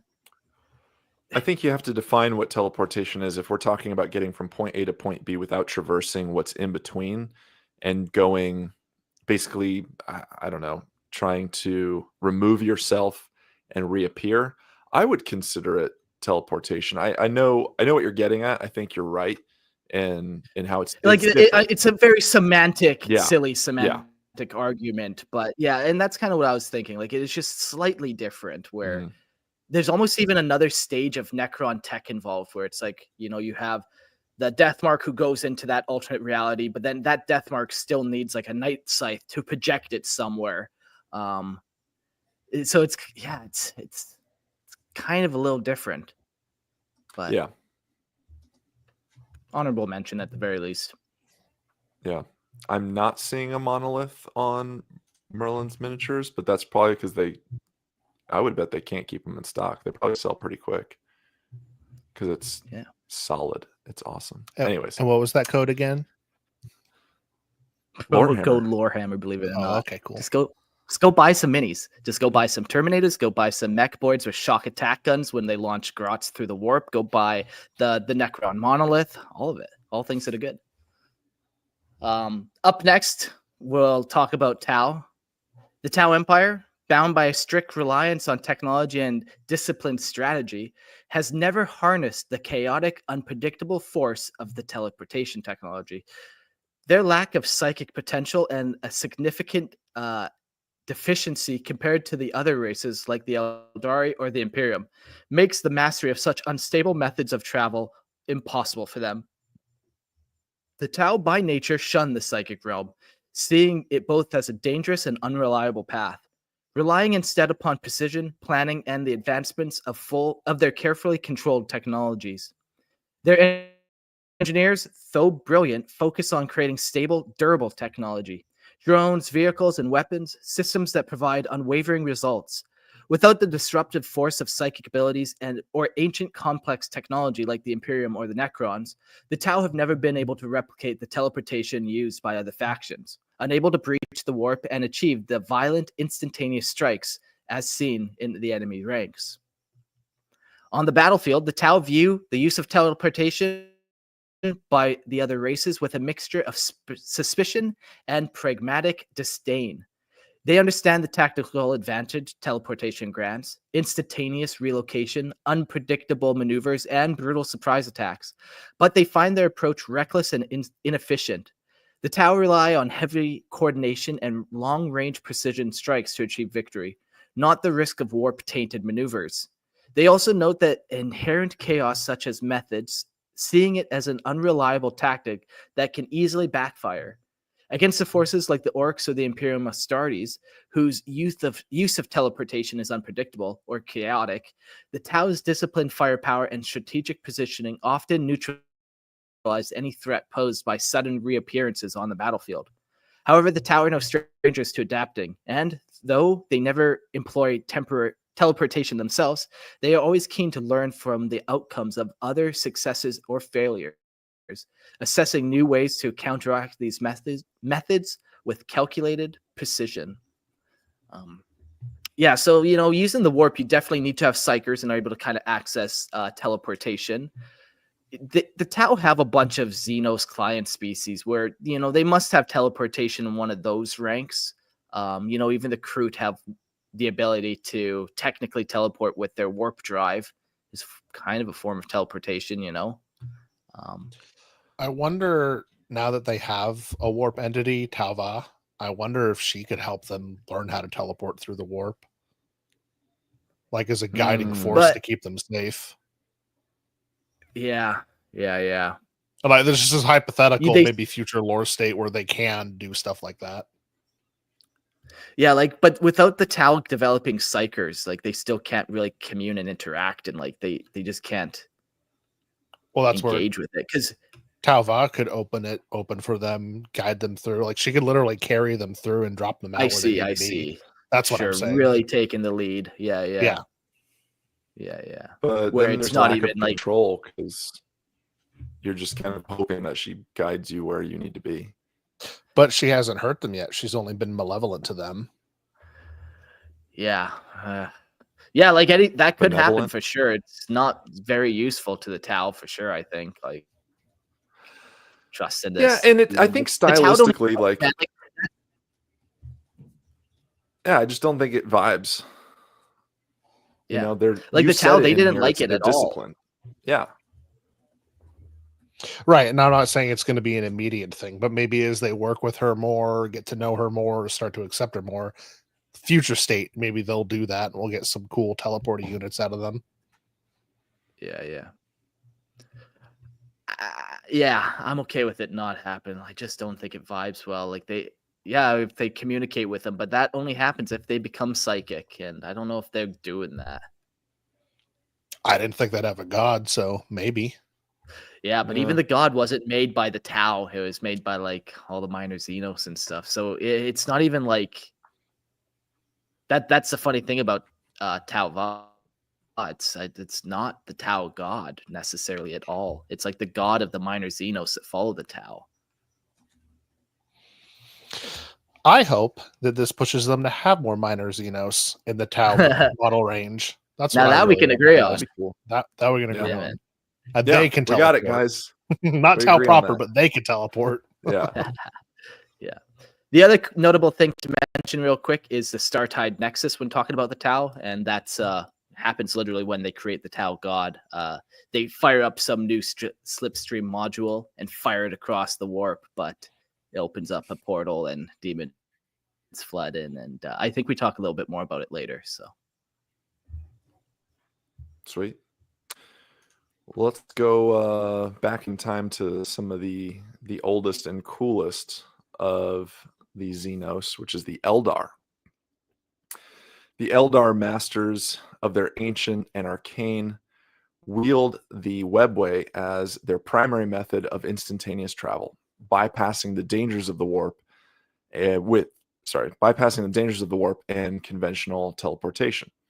This labyrinthine extra-dimensional network, built by their ancestors long before the rise of humanity, allows the Aeldari to vanish from one battlefield and reappear on another in mere moments. Webway portals, ranging from massive permanent gateways to small deployable devices, serve as the key to this swift and seamless movement, letting warriors, vehicles, and entire strike forces phase in and out of real space with terrifying precision. Unlike crude teleportation technologies that rip through the warp, exposing travelers to its horrors, the webway is stable, shielding the Aeldari from the corruption and unpredictability that plague the Imperium's methods. In combat, aspect warriors, wraith constructs, and even entire war hosts emerge from the webway like ghosts, striking before an enemy can react and vanishing just as quickly, leaving nothing but death in their wake. The Aeldari tread lightly where the warp is concerned, for to them it is a realm of utter horror, a hungry abyss where Slanesh lurks, ever starved for their souls. She wants them Aeldari souls. Teleportation. Teleportation, with its momentary plunge into the Immaterium, is a gamble few among their kind are willing to take. And yet, in the crucible of war, there are those who dare. Among them are the warp spiders, aspect warriors who embrace the madness of the void for the sake of speed, surprise, and slaughter. It's the 3 S's, really, speed, surprise, and slaughter. and striking if you really want to add forth. Right. Striking. There it is. Because something tells me these guys know the perfect time to do it. But Yes, throwback. Woo. They know the perfect time. Clad in bulky, sinister armor, unusual for the Aeldari, they wield the warp spider jump generator, a nightmarishly complex field emitter fused into their war gear. This arcane device allows them to rip open slivers of reality, casting themselves into the rolling tides of the warp and re-emerging an instant later somewhere else, unseen and hunting. Yet every jump is a gamble with oblivion. A second too long in the warp, a miscalculated re-entry, a disturbance in the Immaterium, any of these can spell doom. And I can spell doom. D-O-O-M. Doom. Devouring the warrior. don't do it. Devouring. Don't wish that upon the Eldar. I'm They're already in a rough spot. I know. Any of these can spell doom, devouring the warrior whole or worse, leaving them lost in the internal nightmares beyond reality. Still, for Aeldari commanders, the perfect ambush is worth the cost, and the warp spiders remain a terrifyingly effective weapon if they return at all. It's The cool. commander, Webway. Man. just like, yeah, go. It's worth the risk. I think it's worth the risk for you guys to do this. Just do it. In and out, 20-minute adventure. You guys will be fine. What do you mean You're you're afraid fine. your soul's going to get devoured by Slaanesh? Come on. Yeah. Quick in and out. It's definitely worth mentioning if listeners don't know, which I'm sure you guys are aware, but like the Webway project is what the Emperor was working on. That was his big fun secret plan that got ruined unintentionally. It was nobody's fault. Innocently by Magnus. But it's the Webway is, and there's been episodes on it, which you guys have done a great job. It's so important because this is safe in the sense that you are not safe. Yeah, you are basically. What a word in 40K. Eh? Yeah, maybe that is not part of the 4 S's. I'll tell you right now. Safety is not part of the 4 S's. But it's stable and it shields you from. It's like it basically has the Gellerfield vibe. Like it shields you from demonic takeover. You know what I mean? Yeah. So it is worth just picturing noting that the Webway project, when we talk about the Webway project and the Emperor, it is the same as the Webway. That's what we're discussing. I don't know why, but when you were just describing it, I pictured kind of like an aquarium where you could stand on the thing and it would just move you. And all the sharks would be small. I'm picturing that, but demons are just like like hitting the glass trying to get in. Yeah. Just beasts of Nurgle just laying there trying to melt through the Webway. Just licking the glass. Yeah. Very nice. I like that imagery. Yeah. With that, we're going to go on to the better Eldar, because I like to be controversial and address coordinates. Better Aeldar. Ron will agree with you. Ron will definitely agree with you. Yeah, and I agree with Ron. So let's go. Okay. Man, I try to be controversial. Right. And everyone just loves it. I like this. Based podcast. Let's go. All right. Take us there. The Drukhari, or Dark Eldar, make extensive use of teleportation, though their methods are as cruel and predatory as the rest of their society. Unlike the crude teleportation of the Imperium or the psychic-fueled tricks of the Aeldari, the Drukhari rely on the Webway, a vast extra-dimensional labyrinth that allows them to strike anywhere in the galaxy with horrifying speeds. Raiders, homunculi, and Kabbalite warriors deploy hidden Webway portals across battlefields, springing forth in a blur of motion before vanishing just as swiftly. Unlike their craft world kin who use the Webway strategically, the Drukhari exploit it for lightning-fast ambushes and slave raids, ensuring their victims have no hope of escape. The unseen passageways they use are often unstable, corrupted by the twisted experiments of the homunculi, leading to horrifying fates for those who fail to navigate them properly. Beyond the webway, the Drukhari also hoard esoteric technologies and stolen relics that allow for more direct forms of teleportation. Some homunculi covens wield arcane devices that rip warriors from one location and hurl them through the battlefield in an instant, often using grotesque measures that leaves the user in agony. Their dungeons are littered with alien artifacts. What? What a shitty way of traveling. Oh yeah. You get teleported, you're like, oh man, that really janked my back, and now you're on the battlefield, like, fuck. Just all like doubled over and broken. Yeah, exactly. Yeah. You're a living flashbang because now you're distracting everybody with your screams, and they're just like, "Where did you come from?" It just appeared out of nowhere, screaming. Yeah, like, what do we do? What do we do? Their dungeons are littered with alien artifacts, scavenged from dead civilizations or plundered from ancient vaults, capable of tearing holes in reality. Some elite Drukhari warriors have been seen vanishing in flashes of sickly light, reappearing behind enemy lines with impossible speed, though whether this is Xenos technology or some profane creation of the homunculi is unknown. Unlike the Imperium, which uses teleportation for brute force assaults, the Drukhari employ it with surgical precision, positioning their most sadistic killers exactly where they can inflict the most suffering.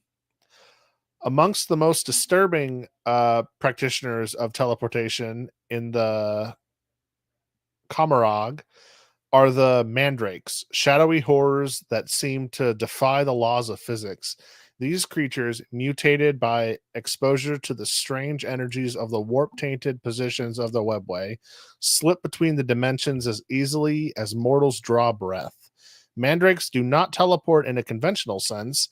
Instead, they phase in and out of reality, emerging from the darkness like living nightmares. A warrior might feel the whisper of cold air behind them, owing to be gutted by an unseen blade a heartbeat later. Even the Drukhari fear them, for their abilities seem to transcend what should be possible, and their origins remain shrouded in mystery. Whether they are an evolution of the Drukhari race or something far more sinister, mandrakes are living proof that the teleportation arts of Camarog are as much a horror as they are a weapon. Dude, just in this section, 3 paragraphs, we have 3 different ways of teleporting for an army, and this is just one of the armies. It's just, I love that they have all these different ways instead of, oh, everybody does it this way. And that they try and do experiments on the webway itself. Like, that's not good enough. Let's make it better. Yeah. Yeah.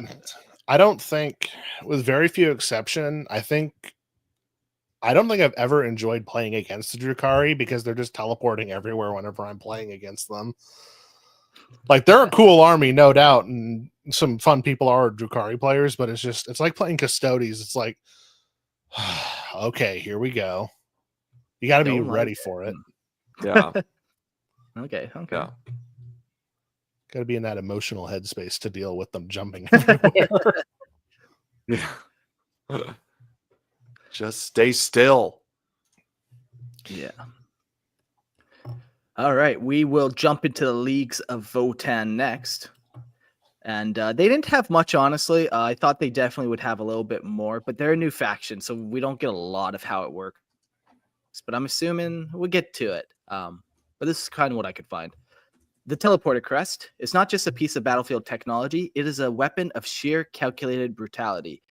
Forged into a form of an ornate void armor crest, worn by high-ranking warriors of the Leagues of Votann. This device does not merely grant its user mobility, it rips them through the Immaterium, hurling them across the battlefield in a violent reality-shedding instant. There is no smooth transition, no measured step between one place and the next, only the gut-wrenching rupture of the space as the warrior is torn from existence and spat out in a burst of displaced air and crackling energy. Favored by the Enhir, the Hearthguard, Hearsons, In-Here champions, and the Khals, the Teleporter Crest is often chosen over the more stable defense of an armor crest or rampart crest. For those who wield it, protection is secondary to the ruthless advantage of the sudden, unpredictable movement. One moment, the warrior stands defiant amidst the chaos of battle. The next, they are gone, flung through the hellish tides of the warp, only to reappear behind enemy lines. Their weapons already swinging, their foes barely comprehending what just happened before they are torn apart. Teleportation is never without risk, even for the hardy warriors of the leagues. The Immaterium is not kind, and though the crest is designed for short, controlled jumps, each use is a violent gamble against the abyss. Space distorts, flesh tingles, and the unnatural energy. Flesh tingles with unnatural energies. The very unlucky few who miscalculate their landing find themselves materialized within solid rock, inside enemy armor, or lost to the Immaterium horrors that lurk just beyond the veil of real space. But for those who master it, the teleported crest is more than a tool. It is a declaration of dominance, a brutal testament to the relentless precision of the Votan's elite. When the battle is at its peak and the air is thick with blood and fire, a sudden crack of teleportation marks the arrival of death itself. Jack in the chat asks, so the Votan used the same teleportation as the Imperium, just slightly more advanced?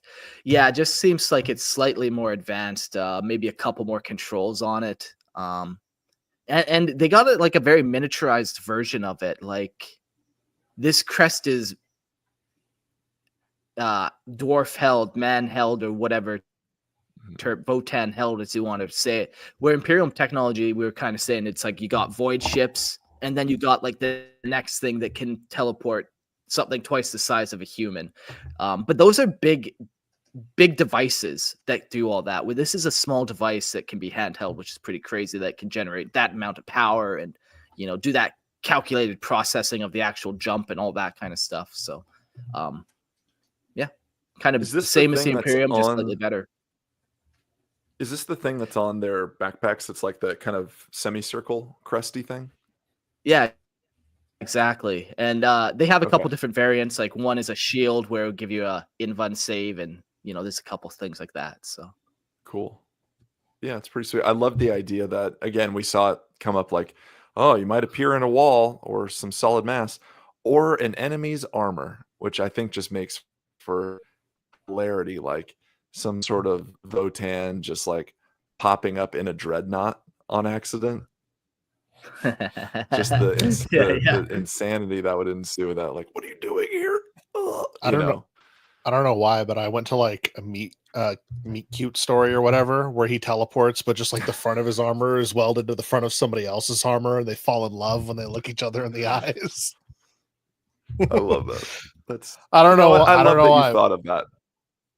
I love that you thought of that. I love it. Yeah, that's great. Cool. All right. Oh, damn. So that was all the main factions. I was able to find some stuff with some minor Xenos. We can skim over these guys real quick. Some of these are very vague with their teleportation. You know, you get one line of sentence and then you can confer some stuff out of that one sentence. But they have this technology, so they must have this technology. So I tried to keep it kind of lore accurate, but some of these I was getting a little wordy with myself. Cool.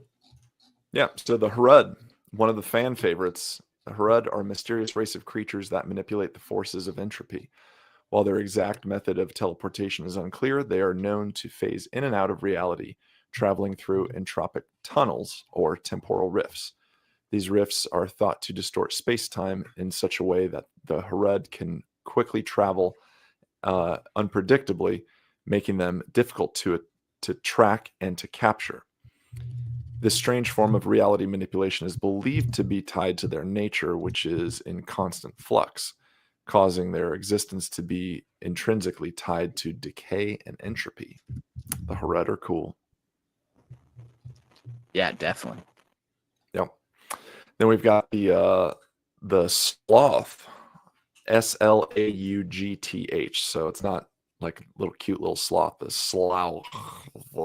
Yeah, there's a dirty accent on that one. Slough. How do you know these aren't cute? These could also be cute. They might be. Look, they are not. I assure you, they're not. There is some slander going on for the minor Xenos races, and I will not stand for. Oh my God, you're right. Okay, we're looking it These up. are not. We're These are not looking cute. it up. Slough. No. Seems kind of Lovecraftian a little bit. Yeah, Nope.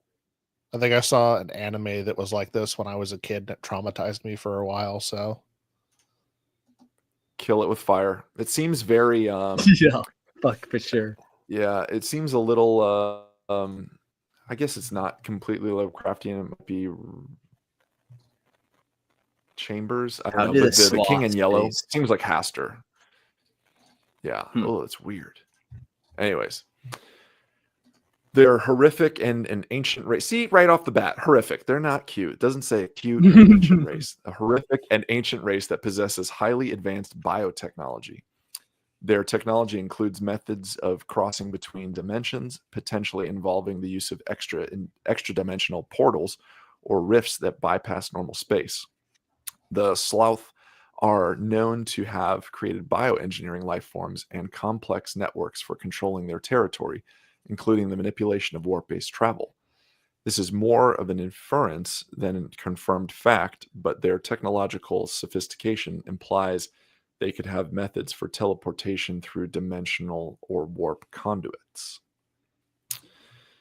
Then we Easy have peasy. the easy peasy chicken cheesy. There it is. Yeah, that's just a matter of carrying the one, essentially. You know, they'll get there. Yeah. carry the He'll- one. yeah. Then we have the enslavers. Enslavers are horrific warp creatures that are capable of using psychic abilities to create rifts or portals into the warp. These rifts allow the enslavers to move from their native dimension into real space, spreading their insidious influence.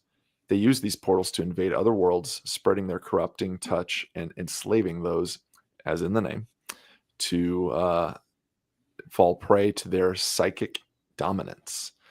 These entities were responsible for numerous catastrophic events in ancient times, and their ability to use the warp for travel makes them particularly dangerous. Then we have the Rock Ghoul. The Rock Ghoul are a barbaric, highly aggressive species known to inhabit the fringes of the galaxy. While not as sophisticated as other species, they are capable of using primitive forms of warp-based technology to travel vast distances. This includes crude teleportation devices, warp gates, or energy rifts, which allow them to break through the fabric of space and travel across the galaxy. Their technology is unstable, dangerous, often leading to unpredictable consequences when used. The classic appear in somebody's wall, the classic have your arm melted to your back, or the classic meet cute of getting stuck in somebody else's armor.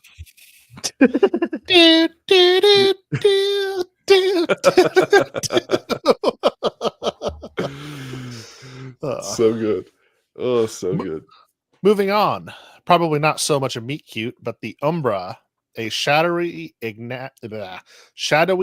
enigmatic being whose ability to phase in and out of reality is based on their peculiar physiology. They can move between dimensions by slipping through shadows, manipulating the fabric of space-time. This unique method of shadow teleportation makes them elusive and difficult to pin down, allowing them to appear and disappear seemingly at will. While not fully understood, the Umbra's ability to phase through different realms and realities is one of their most dangerous traits. That's super cool. Yeah, cool. The Uvath were once powerful Xenos race that utilized advanced and dark warp sorcery to manipulate space and time.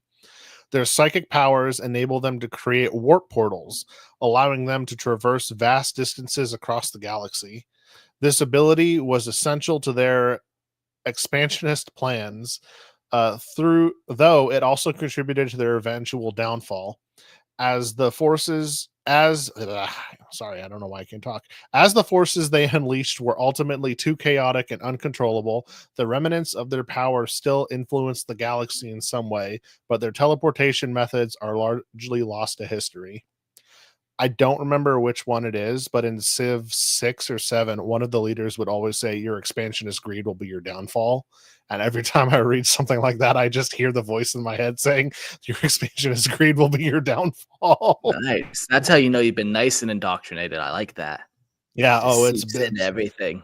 Yeah, it's built into my game, into my brain. Just don't be too greedy with your expansion. Pace it. All right. It was Gandhi. It was Gandhi. Thank you, Jack. Okay, mods don't ban Jack anymore. He's helping. He also says teleports into a guardsman armor and gets stuck together.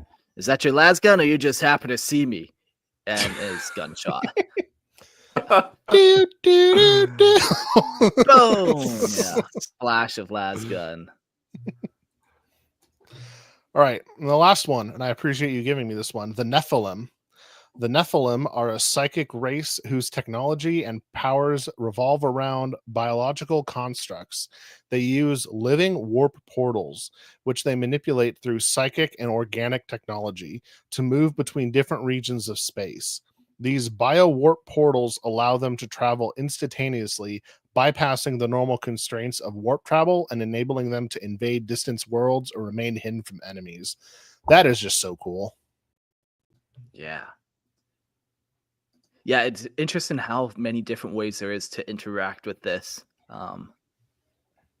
Through like biological constructs like these guys. Like you just don't want to interact too much with the warp, otherwise you're facing consequences. So they come up with little workarounds, whether it's the Aeldar's webway or whether it's these guys' constructs.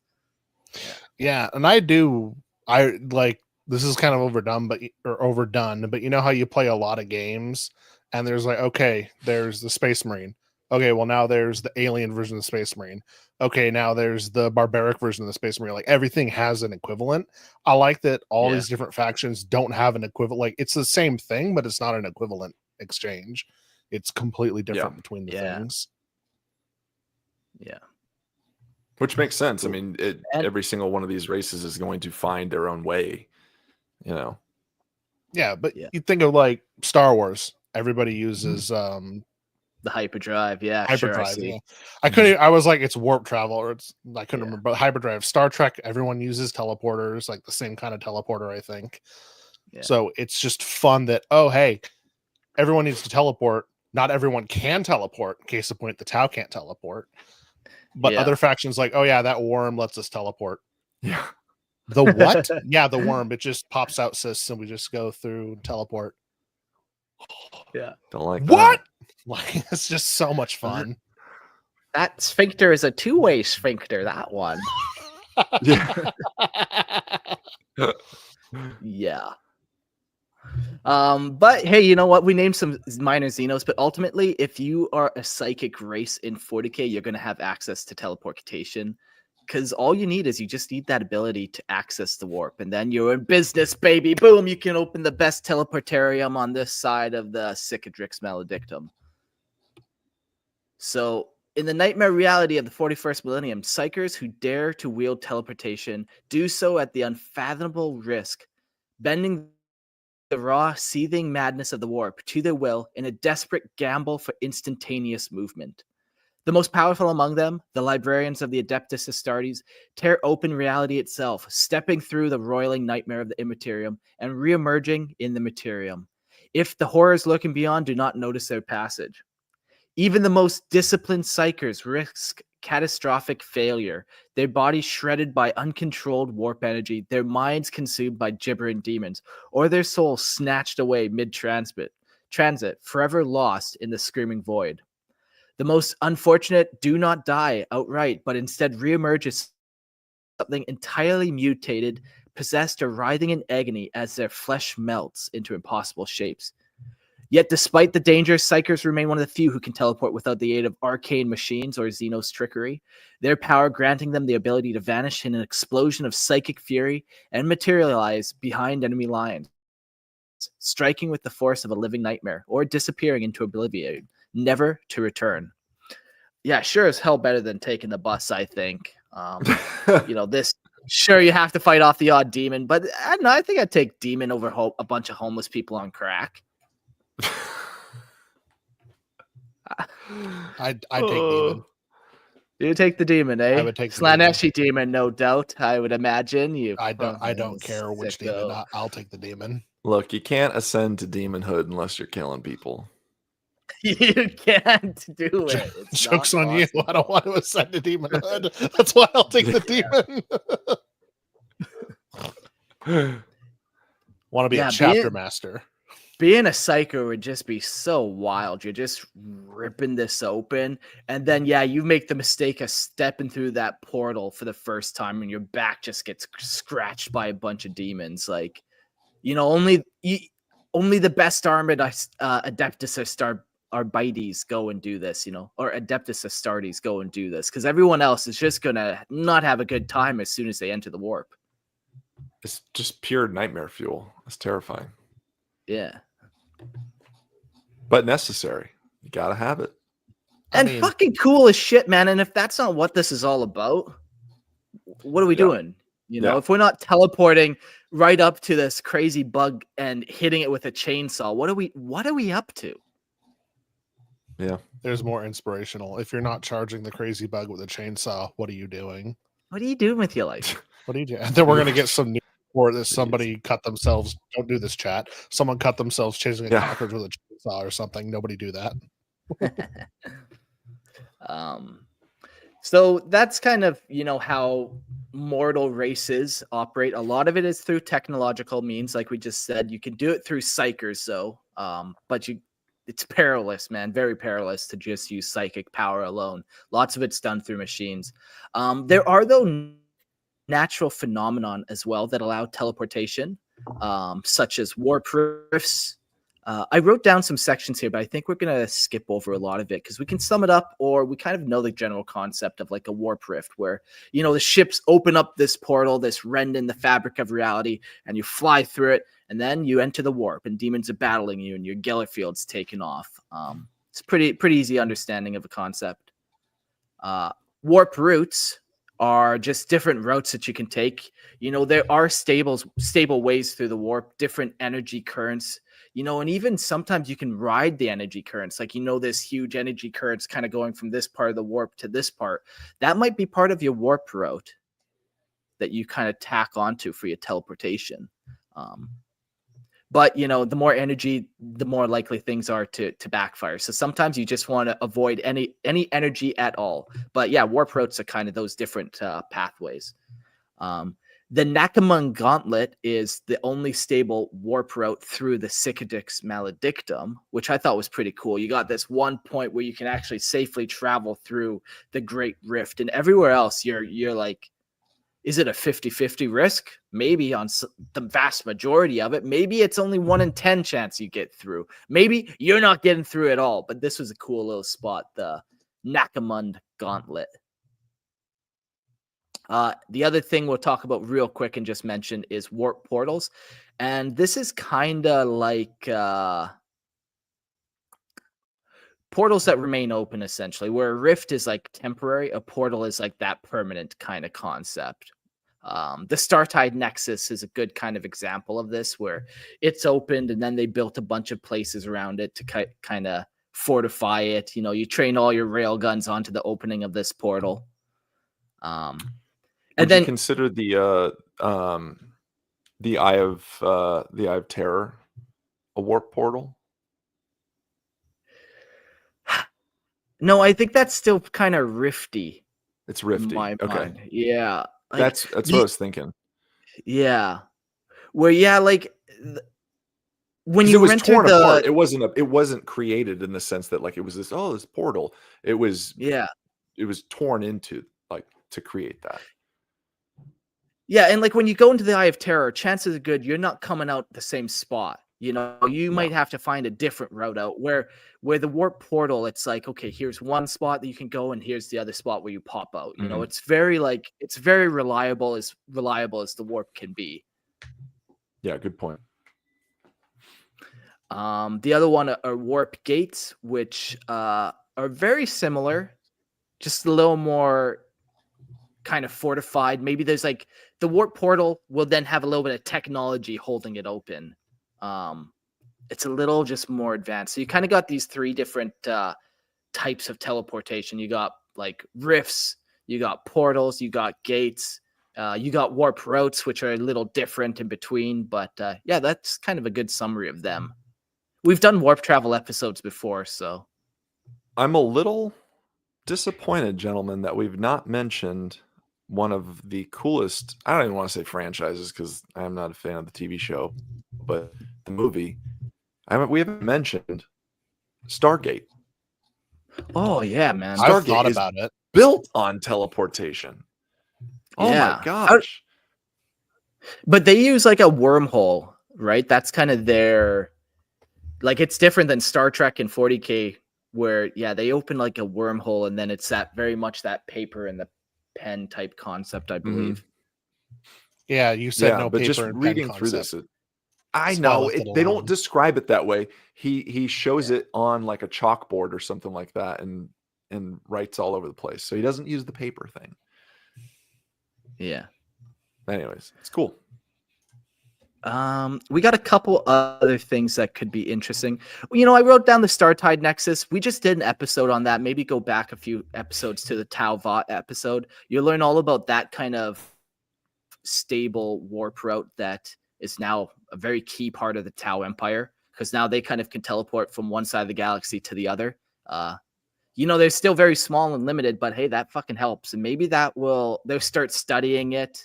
Maybe they'll learn some secrets of teleportation and kind of be able to do this more often. Maybe they'll learn how to open up this kind of portal to other places where they've now just have like this central kind of area in Tau space where they've opened up a bunch of these portals as teleporter hubs across the galaxy. You know, this one goes to the northeast quadrant, this one goes to the southeast, and they just got like this whole artery system going on. Do you think that like sometimes when we talk about things colliding, or not colliding, but like shit going wrong with warp travel, that like there are routes? So there's like portals that we talked about and different gates and things. Like if there's a known route from A to B and an orc is taking it, and then you also have like a obliterator taking it as well, just like, is there a chance of collision? We never really talked about that in here, but like, Yeah. do you think that there are like, I mean, because it says there's like, you know, tendrils and veins and things that connect these portals and gates and stuff. But like, what happens if you're accidentally playing chicken with somebody else on the other end? You know, Then you have maybe it happens a lot. You meet cute in the middle. I don't know if it's cute. It's like a meat gross. Yes. As you smash into each other, just making it fucking another warp rift, and then you're splattered out across the planet. Yeah, no, that is a fun thought. Like how much planning has to go into like the warp jumps to make sure, okay, only X amount of people are taking this route right now? Or is it kind of like space where it's like, well, there's just so much of it. What are the chances you're actually going to hit something? But also, man, maybe you do find a very tight warp route that can only handle one ship at a time, but it takes you from here to here perfectly every time. But yeah, you know, it's like you got to monitor it, and like one guy's taken out, like you guys have to wait your turn. Very cool thoughts. It's like a water slide. Traffic starts backing up. All right. You can go. It's safe. Hey, no, two people can't go. Right. I don't care if you're the older sibling. No. Another thing I wrote down for this episode was the Boros Gate, which is just it's part of the Cadian Gate strategic network, basically just like an area of space where they've kind of built up a bunch of arms and weapons pointing at a specific area, so when people jump in, they can explode them. And they can avoid the Eye of Terror that way. Yeah. Kind of like a little back door. The next thing we will read real quick. I just want to get to call and guess here. We're almost at 2 hours, so we'll have some time for call and guess. We have Unknown Phenomenon. You know, that's hard to describe. I couldn't really find any, but I'm sure it exists. I know it exists, where it's just like, you know, something random has popped up, and you don't know how it works. You don't know why it works. Maybe a Satan Starguard, for the shits of it, opened up this little warp wormhole here, and now we got teleportation. You know, we could chalk that up. There's always different ways to try to get this across. You know, of just odd phenomenon. You know, I think the more we understand about warp travel and teleportation, the less cool it is at times. Like having the Sure. the natural phenomenon, the unknown stuff, and variety of teleportation makes it way cooler than, like you were saying, Logan. Like everybody just uses the hyperdrive. Everybody uses just the beam me up, Scotty thing. Like I think having unknown natural occurrences and things like that just makes it cooler and less predictable.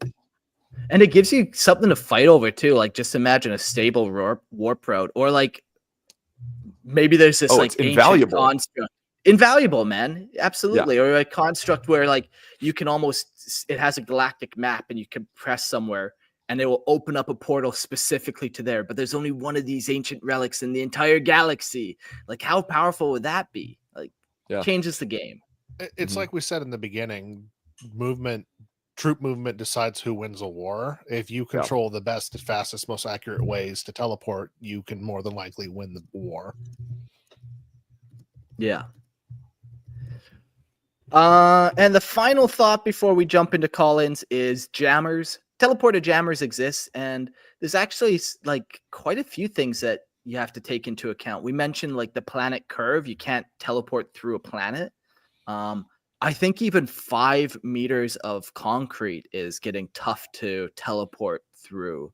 So there are these limitations to teleportation on top of people literally just jamming your signal through like technological means, or somebody doing a psychic backlash where like if you try to go into the warp, like the Tyranids and their shadow in the warp is almost like a psychic jammer. Mm-hmm. Yeah. Oh, it very much is. Yeah. It's their biojammer. I'm wondering if the Orks like found Logan like already knows what stupid thing I'm going into. No, I'm laughing at chat, but I can't wait to see where you're going. Okay. I just imagine, because the 40K universe is ours just in the 41st millennium, but like an Ork found like an old Smucker's jar that says like jam on it, and they're like, this is how we jammed him, and they think it's like some like relic, like it's the holy jammer, and all they do every time I smear it on their machines, it no work no more. Jams it right up. I love Get that. Jammed. I love that so much. Yeah. Thank you. Yeah. Tastes delicious too. Yeah. What I was laughing tastes delicious too. What I was laughing at that chat was saying is I'll read the conversation. As long as you don't drink and teleport, you'll be fine. That's why the teleporter was made. Hey, now they're talking more. Wait, come back. Boozipitation. Oh, chat's fun. You guys should join the Imperial Tithe. Come join the chat. Before we get callers and stuff, I want to ask you guys, if we had teleportation technology and it was stable-ish, you know, like I'll say 95% guaranteed, would you do it? Oh man, yeah, I think I would. And my reason for that is I've been skydiving, so it's like that rush of like falling, or just like that thrill, you know? I got a little bit of that in me. How many jumps you got? Only one, but I'd definitely do it again. That's more just like a fucking money thing, but fucking cool. Chalk me in, fling me through the warp, man. I would love to get clawed at by demons, fight them off for a hot second, snort some of that warp dust, and arrive back home in time for dinner. Let's go. Let's fucking go. But yeah, dude, what do you guys? I'm gonna come down and we're gonna jump because I'm a licensed skydiver. Really? Yeah, man, that'd be sweet. I'd love to do it over the ocean. That'd be so. How many jumps do you have? Like 193, I think. Wow. Okay. So you're definitely teleporting then. Yeah, That's insane. 190. It's 190 something. Yeah. Fucking tight. Okay. It's been a couple of years. Like I need to get not recertified, but I need to get current because I have to jump every 30 or 60 days, and it's been a couple of years now, so I got to get current again. And oh yeah, Jack, they're in my wallet. So Jack in the chat is asking, like, you just had your skydiving cards on standby? They're in my wallet, and this is my metal USPA identification card, and I have my A license. Now do your credit card. Do your credit card next. What are the 3 numbers on the back, please? Please. And see, if you guys were part of the Imperial Tithe watching on the live stream, you could also steal Court's credit card information because he flashes it on screen. There you go. No, I don't think I'm doing the 95% success rate teleporting. I barely like airplanes, and they are insanely safe.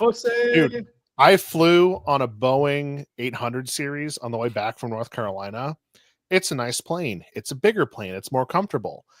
The pilot said it's going to be a turbulent flight all the way home. So I spent the whole way home trying to decide if it was turbulent because of the turbulence or because it was a new Boeing plane.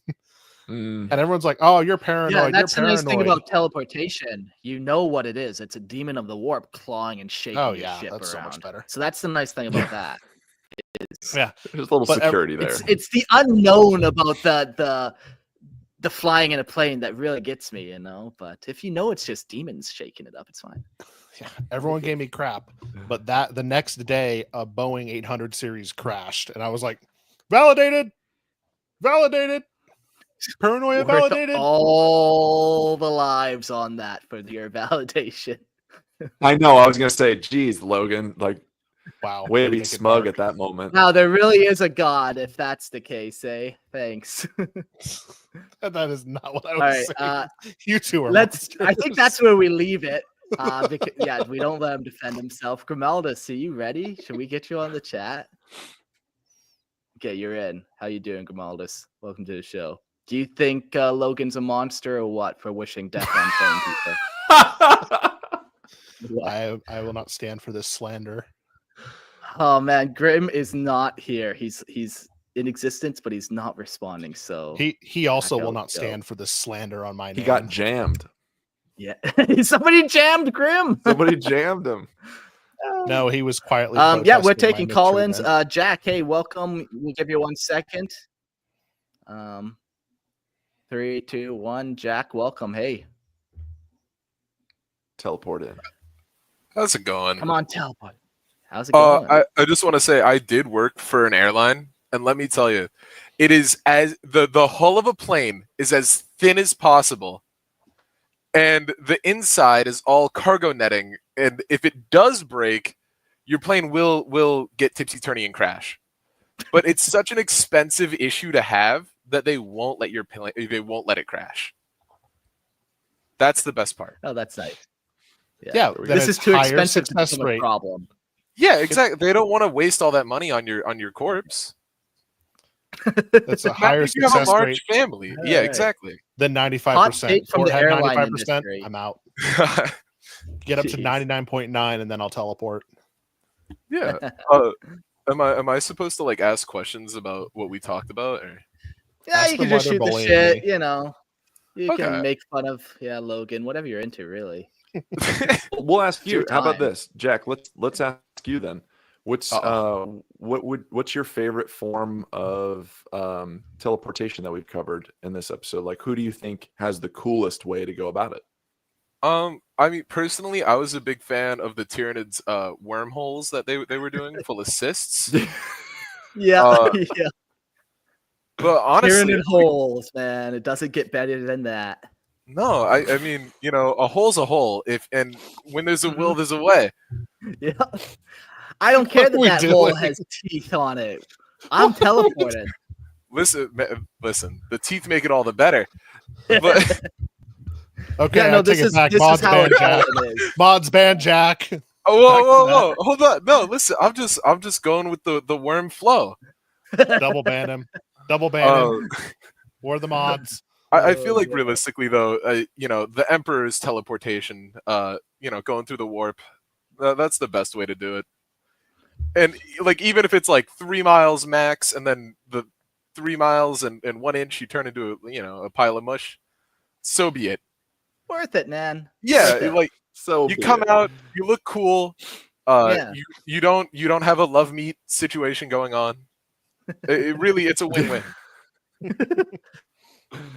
Father, why don't you love me? You don't even have to worry about the meat part. It's great. Oh. Yeah.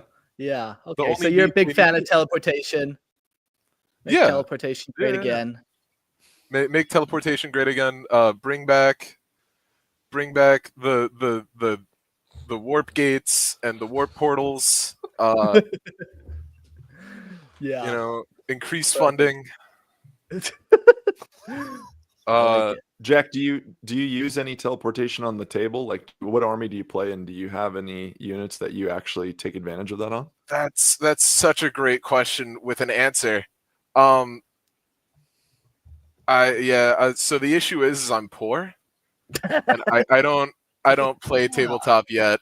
I did buy that new Deathcore set, but I think I got scammed. That's fine. It just hurts my feelings. How do you think you got scammed? What happened? So apparently I bought it. It was supposed to be shipped on the 25th, and now I've just got an email a little while, like last week, where he's saying apparently there was a mix-up or whatever. And I'll tell you what, homie. like, I don't Cancel know. that order and go to Merlin Miniatures. Use promo code Lorehammer. Do yourself a favor. But like I feel like it's gonna be like the whole like $210 thing, no? Because I got it for $195, which was the regular sale. Well, 15% off, man. I think that's like, what is that going to be? Almost $20 off. I think it'll be right where you want it to be. I'm not Merlin a Miniatures. doctor. I don't know math. Yeah, fuck Yeah. that. Plus, the important thing Nobody is you told use me the about promo math. code, and then some of that money goes into Lorehammer's pocket as well. So when you're buying minis, go to Merlin Oh, you're Miniatures. so right. Cancel your fucking order. Then everyone wins. But that's You're a so bummer, right. man. That if you don't get it, that sucks. And like, He would that said- be No, I the think first? it's fake. midweek. I No, think yeah, it fake is fake. legitimately my first. It's fully my first ever experience of buying minis from Warhammer, or for Warhammer anything. I am probably gonna go to a place near my house though to buy a shadow sword or something. Not a shadow Fuck sword. yeah. The tank. Shadow I Sword's don't one know. of them. Yeah. Bane The Blade, tank. Shadow Blade. Yeah. This guy Platypus gets it. tank, Yeah, shadow big sword. thing. Shadow sword. This I guy mixed gets it up it. with the Tau. Well, he was talking about worms. Nothing bad about worms. But yeah, no. Honestly, I do have one question about the portals. Are they? You said there's a little bit of technology holding them up. Is that like is that what keeps them up? Like, or if that technology wasn't there, would they be fine? I think they would be fine. Like the gates. So there's kind of like the 3 different types or 4 different types. There's like portals, gates. The portals will stay open as there is. They're pretty stable at that point. They're usually more like fortified points, but then the gates are like actually like technologically held open. Okay. Yeah, so like a portal, you have the buildup of like, yeah, they're pointing all their rail guns at that portal, but it's not necessarily like the technology in the portal itself. Okay. Yeah. All right.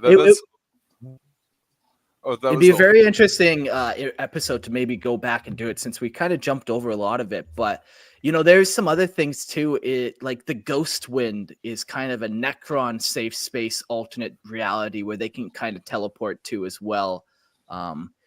There's a lot of interesting stuff still that's out there for how things actually flow and move in the warp and the currents and all that.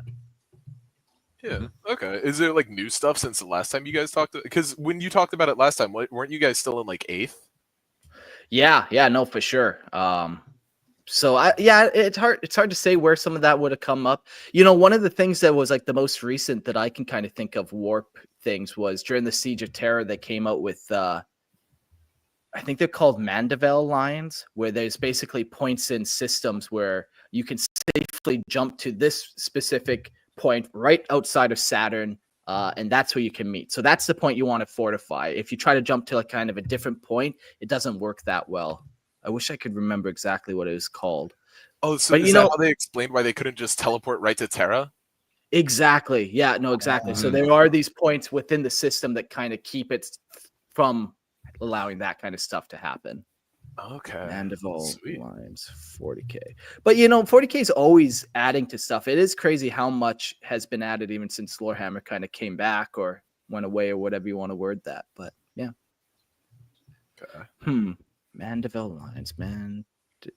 I can't find it, but that'd be another part of that episode. So, anyways, yeah. Any other thoughts or questions before we get the next guy on? No. I have no idea what I'm talking about. So yeah, I'll let you guys go. Yeah, man. Well, it was cool to have you. I noticed, this is kind of your first time in the chat room, so good to see a new face. Yeah. I just finally donated, so after Fuck much yeah, bullying. By Rambo, no doubt. Thanks for being here, Jack. By everybody. Yeah. It's been a pleasure. All right, see you, Jack. All right, we got time for one more. Jack's the teleporting git. I'll give you 1 second to get ready there. And hey, welcome to the show. Teleporting. Yo, how's it going, everybody? Good. Very good. I'm very disappointed that none of you made a beam me up, Scotty joke. I had the thing. I Oh, did yes. send that to them this morning when we got the script. I sent that GIF Yeah. to the guys. So we made the joke just on the air. Yeah. That's true. Well, We should have. half-ish missed opportunity. Anyway, beam me up, you gits. Before we get to you, Jack, so I found the Mandeville Point. They're called Mandeville Points. So a Mandeville Point is essentially part of an Imperial warp travel. A Mandeville Point is defined as the minimum distance from one's destination that is safe to transition in and out of the warp without interference from the gravity of stars and other celestial bodies. If one prematurely enters or overshoots their exit from the warp, they risk catastrophe for not only their own vessel, but also nearby worlds. There are some known methods the Imperium uses to bypass Mandeville points. One of these is using pre-existing established warp gates. And 2 such gates exist. So yeah, the Mandeville points are like these spots in the system where you can teleport to, because if you go any closer, you're going to start messing up either the planets or that star is going to explode or whatever the risk may be. They designate these kind of as the safe spots. And it's the minimum it's like amount of time ocean. that you have to be in there too. Yeah. Yeah. That's cool. Jack, say you mentioned in the comments about death marks. Maybe you want to give him a sales pitch since you kind of said I should talk to him. Why don't you talk about him? I love death marks. Thank you. So basically, I don't know the specifics, but they open like a pocket dimension, and that's how they like zoop around the place. And have any of you seen the one Warhammer Plus show with Sikan and the death marks and the Tau? Because they do a really good depiction. Oh yeah, Pride Nexus. Thank you. They do a really good depiction where it's like 3 Cadians like running away from a death mark, and like suddenly a shot comes out of nowhere and shoots one of them, and they're like, "Don't worry, guys, we could take him. We know where he is." And then all of a sudden, he just like teleports to right behind them. Yep, it's cool. Yeah. Yeah. I wish they were a little Death cooler marks. on the table though. As a Necron player, I wish they were like they're still cool, but like I don't know. I just wish they were a little more. Yeah, like snipers have bouncy. never had a use. Like they've never been able to kill hero characters unless you put so many points in the sniper rifles that you're just like, I should have fucking bought a Baneblade. What am I doing with my life in these fucking ratlings? Yeah. If Grimaldus is still in the chat, the first ever game of Tabletop Simulator I played against him, I played as the Necrons. I brought some death marks because they're pretty spicy. Like slowly but surely 120 boys just bum rushed them and they couldn't do shit. Yeah. Yep. Yeah, the 120 boys, that's gonna do shit against a lot of people. That's gonna mess up a lot. Yeah. Anyway, back to teleportation. I just want to ask, is that your favorite kind of mode there, is the death marks pocket dimension? Yeah, I gotta say, for teleportation. Yeah. It really shows like Necron like tech. It's like on a whole nother level. Mm-hmm. Yeah. Everyone else is doing this barbaric way, literally ripping the galaxy in half, hoping to God you don't summon demons through it. Yeah, fingers fucking crossed. And then, the Necron are just calculating some ones and zeros and opening up things, bending space time, doing all that kind of crazy stuff. Yeah, it's like with the warp spiders. It's like we have to teleport from here to here through the warp, and there's a chance Slanesh will like take our souls, but it's a risk we must take. And then the death marks are over there, like in their pocket dimension with like a coconut with a straw in it, just like sitting on a lounge chair. They get a little ding on their like phone. They like pick up their gun, and it's like, okay. Yeah. Yep. Target locked. It's rad. Fuck. Very cool. Any other thoughts you want to share there with us, young Jack? I just gotta say, like, it's a surprise that orcs actually have some of the best teleportation. Like, well, they hot believe take, it, man. it happens. Orcs will have the best technology, or the second best in the galaxy.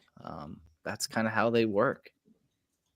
Were you on the And more Cork of a episode there? mhm.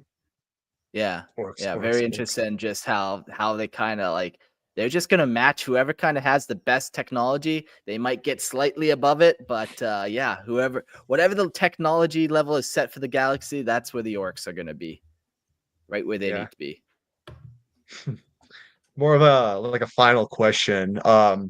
So Lionel Johnson, he's able to like forest walk. He's able to go through point A, be in Caliban for a minute, go to point B, whatever. Like that's kind of his main thing. It's represented in tabletop through him being able to deep strike.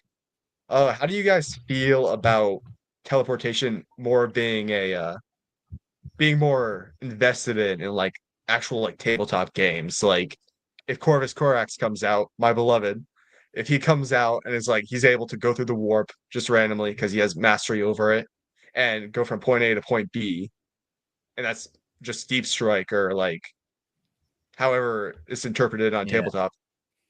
What do you feel about that, basically? Yeah, like if it follows like whatever the edition's deep strike rules are, absolutely love it.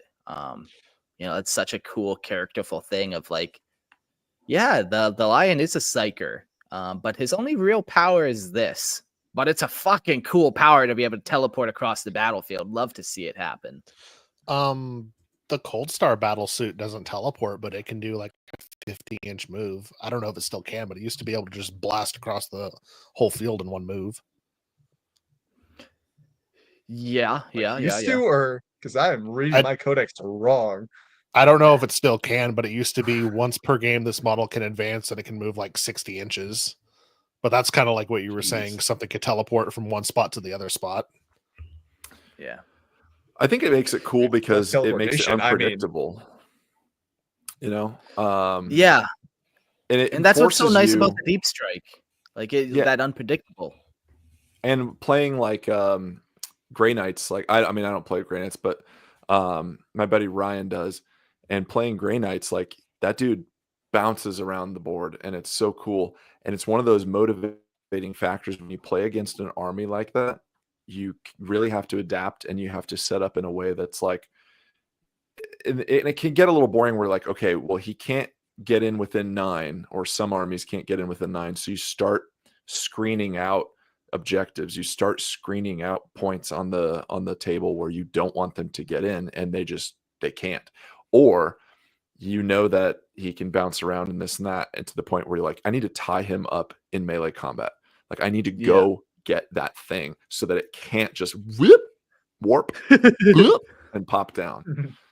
Yeah, I need to spread out my Third way to deal with them: have really strong shooting units on either side of the board, so he can either pick to deal with something or he will get shot to death. That's how I dealt with it. Yeah, I like that.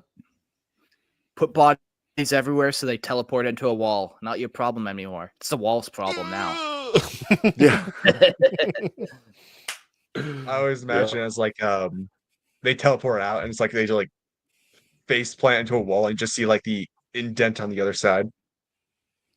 Han Solo. Yeah, man. Very cool. Mm-hmm. All right. Any closing thoughts there? You got join the Patreon.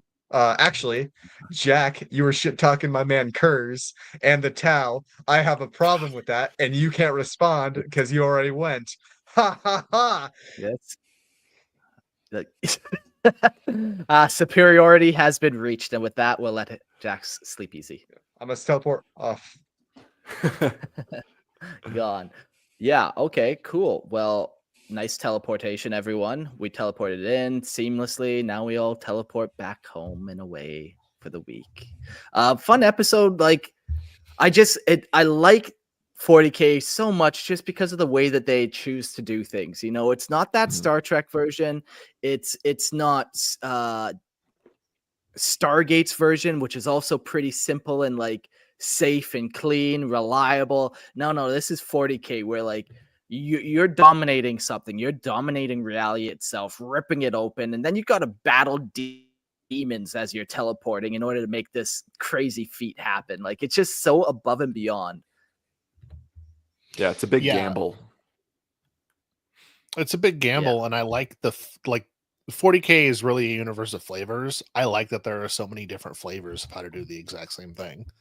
It makes it so much more fun and narratively interesting too. Because you can have one Necrons, they're perfect at it. It's not an issue for them. They just do it. And then Orks, it might work. Or we might end up somewhere surprising. Let's find out. Like, it's just so much more fun. Yeah, for sure. Cool. I think it's very important to note, guys, like, if there's one big takeaway from this whole episode, it's that the horrors of the warp always wait for such moments, eager to claim the reckless and the desperate. This is true. Good night, sweetie. Just saying. Right? Yeah. No, I think the cool takeaway here is there is a bit of desperation, and there's the you know what? It's worth the risk, because like we said, travel wins wars, and we are talking about a game that has war in its title, where everything in the grimdark future, there's only war, and travel is so important. And I think it gets lost sometimes in the excitement of, like, you know, cool characters and all these things, but like, it is so important, and they've really fleshed it out in a cool way where it's, like we said, it's not just beam me up, Scotty, you know, we talked about it, and it's not just like, cool, we'll just, you know, hit the hyperdrive. Oh, it's neat. Very cool. For sure. Cool. Well, we got to our end notes now. Go check out Merlin Miniatures, promo code Lorehammer. There's links in the podcast description. Seriously, if you're going to go buy any units or anything like that, go use Merlin Miniatures. It helps them, it helps me out, and it'll help you out. They ship worldwide, and if you join their mailing list, you get 15% off. And they sponsored Lorehammer, so this episode is brought to you by them. I still would have done it without them. You know, I'm not going to stop. No one can stop me. You can't stop me, Merlin Miniatures. But hey, you can go help them. Use promo code Lorehammer. We also have the Lorehammer Listen to Lore podcast. If you have homebrew lore that you want me to read off, you can email that. I read it off, and we have a lot of fun doing it together. So yeah, come join me on Lorehammer Listen to Lore. Yep. And go check out season 1 of the Funkatronic Rex podcast, where I host a bunch of friends of mine when we all work at a game store and chat about board game stuff, card game stuff, Warhammer. We even had Mark on in one of our episodes to chat a little bit about the history of Lorehammer and stuff. So Funkatronic Rex podcast, go check it out. Yeah, and if you like hearing my voice and looking at my face, you can come check me out on YouTube at HydraThoughts. We've got cryptids, conspiracies, mysteries, all that fun stuff. So come check it out. Do you know where my dad went? The milk store. He said he'd be right back. It was a Tuesday. It was a Tuesday. The sun was shining. I'll never forget. 1981. Beautiful weather. Oh, man. My dad turned on his 71 Chevelle. For the last time. Dad teleported.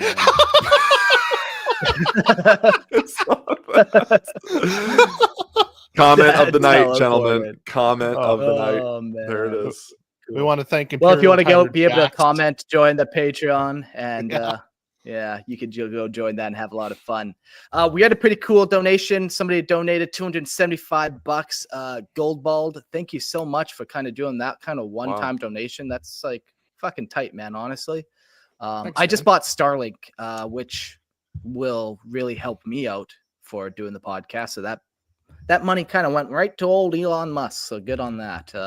We also had Server Bricks join the Discord, but shame on you because it was not $275. Think about your life. Get back to me. See if you can come up with a better offer of what you can kind of financially give to Lorehammer, and Server Bricks will see you when you have a better offer. Thank you. Yeah, nothing like shaming my ad sponsors and my Patreon members. That's how you do it, right? I'm trying a new approach to shaming, and I was going to say the back half of this got really choosing beggars all of a sudden. yeah, for sure. For sure. Just out of nowhere, so aggressive. So aggressive. Oh, Need to man. get Well, like, cool. Thanks for the- joining. And I was going to say you can get the American Gadsden flag, but instead of join or die, you put support or die on it. yeah, exactly. Put the Lorehammer logo on the front. Come on, Lorehammer Nation's gonna start to charge you guys tariffs if you don't join. Come on, let's get after it. There we go. I think we're good now. Thanks, boys, for joining me. We'll see you on the next one. Thanks, Later. Mark.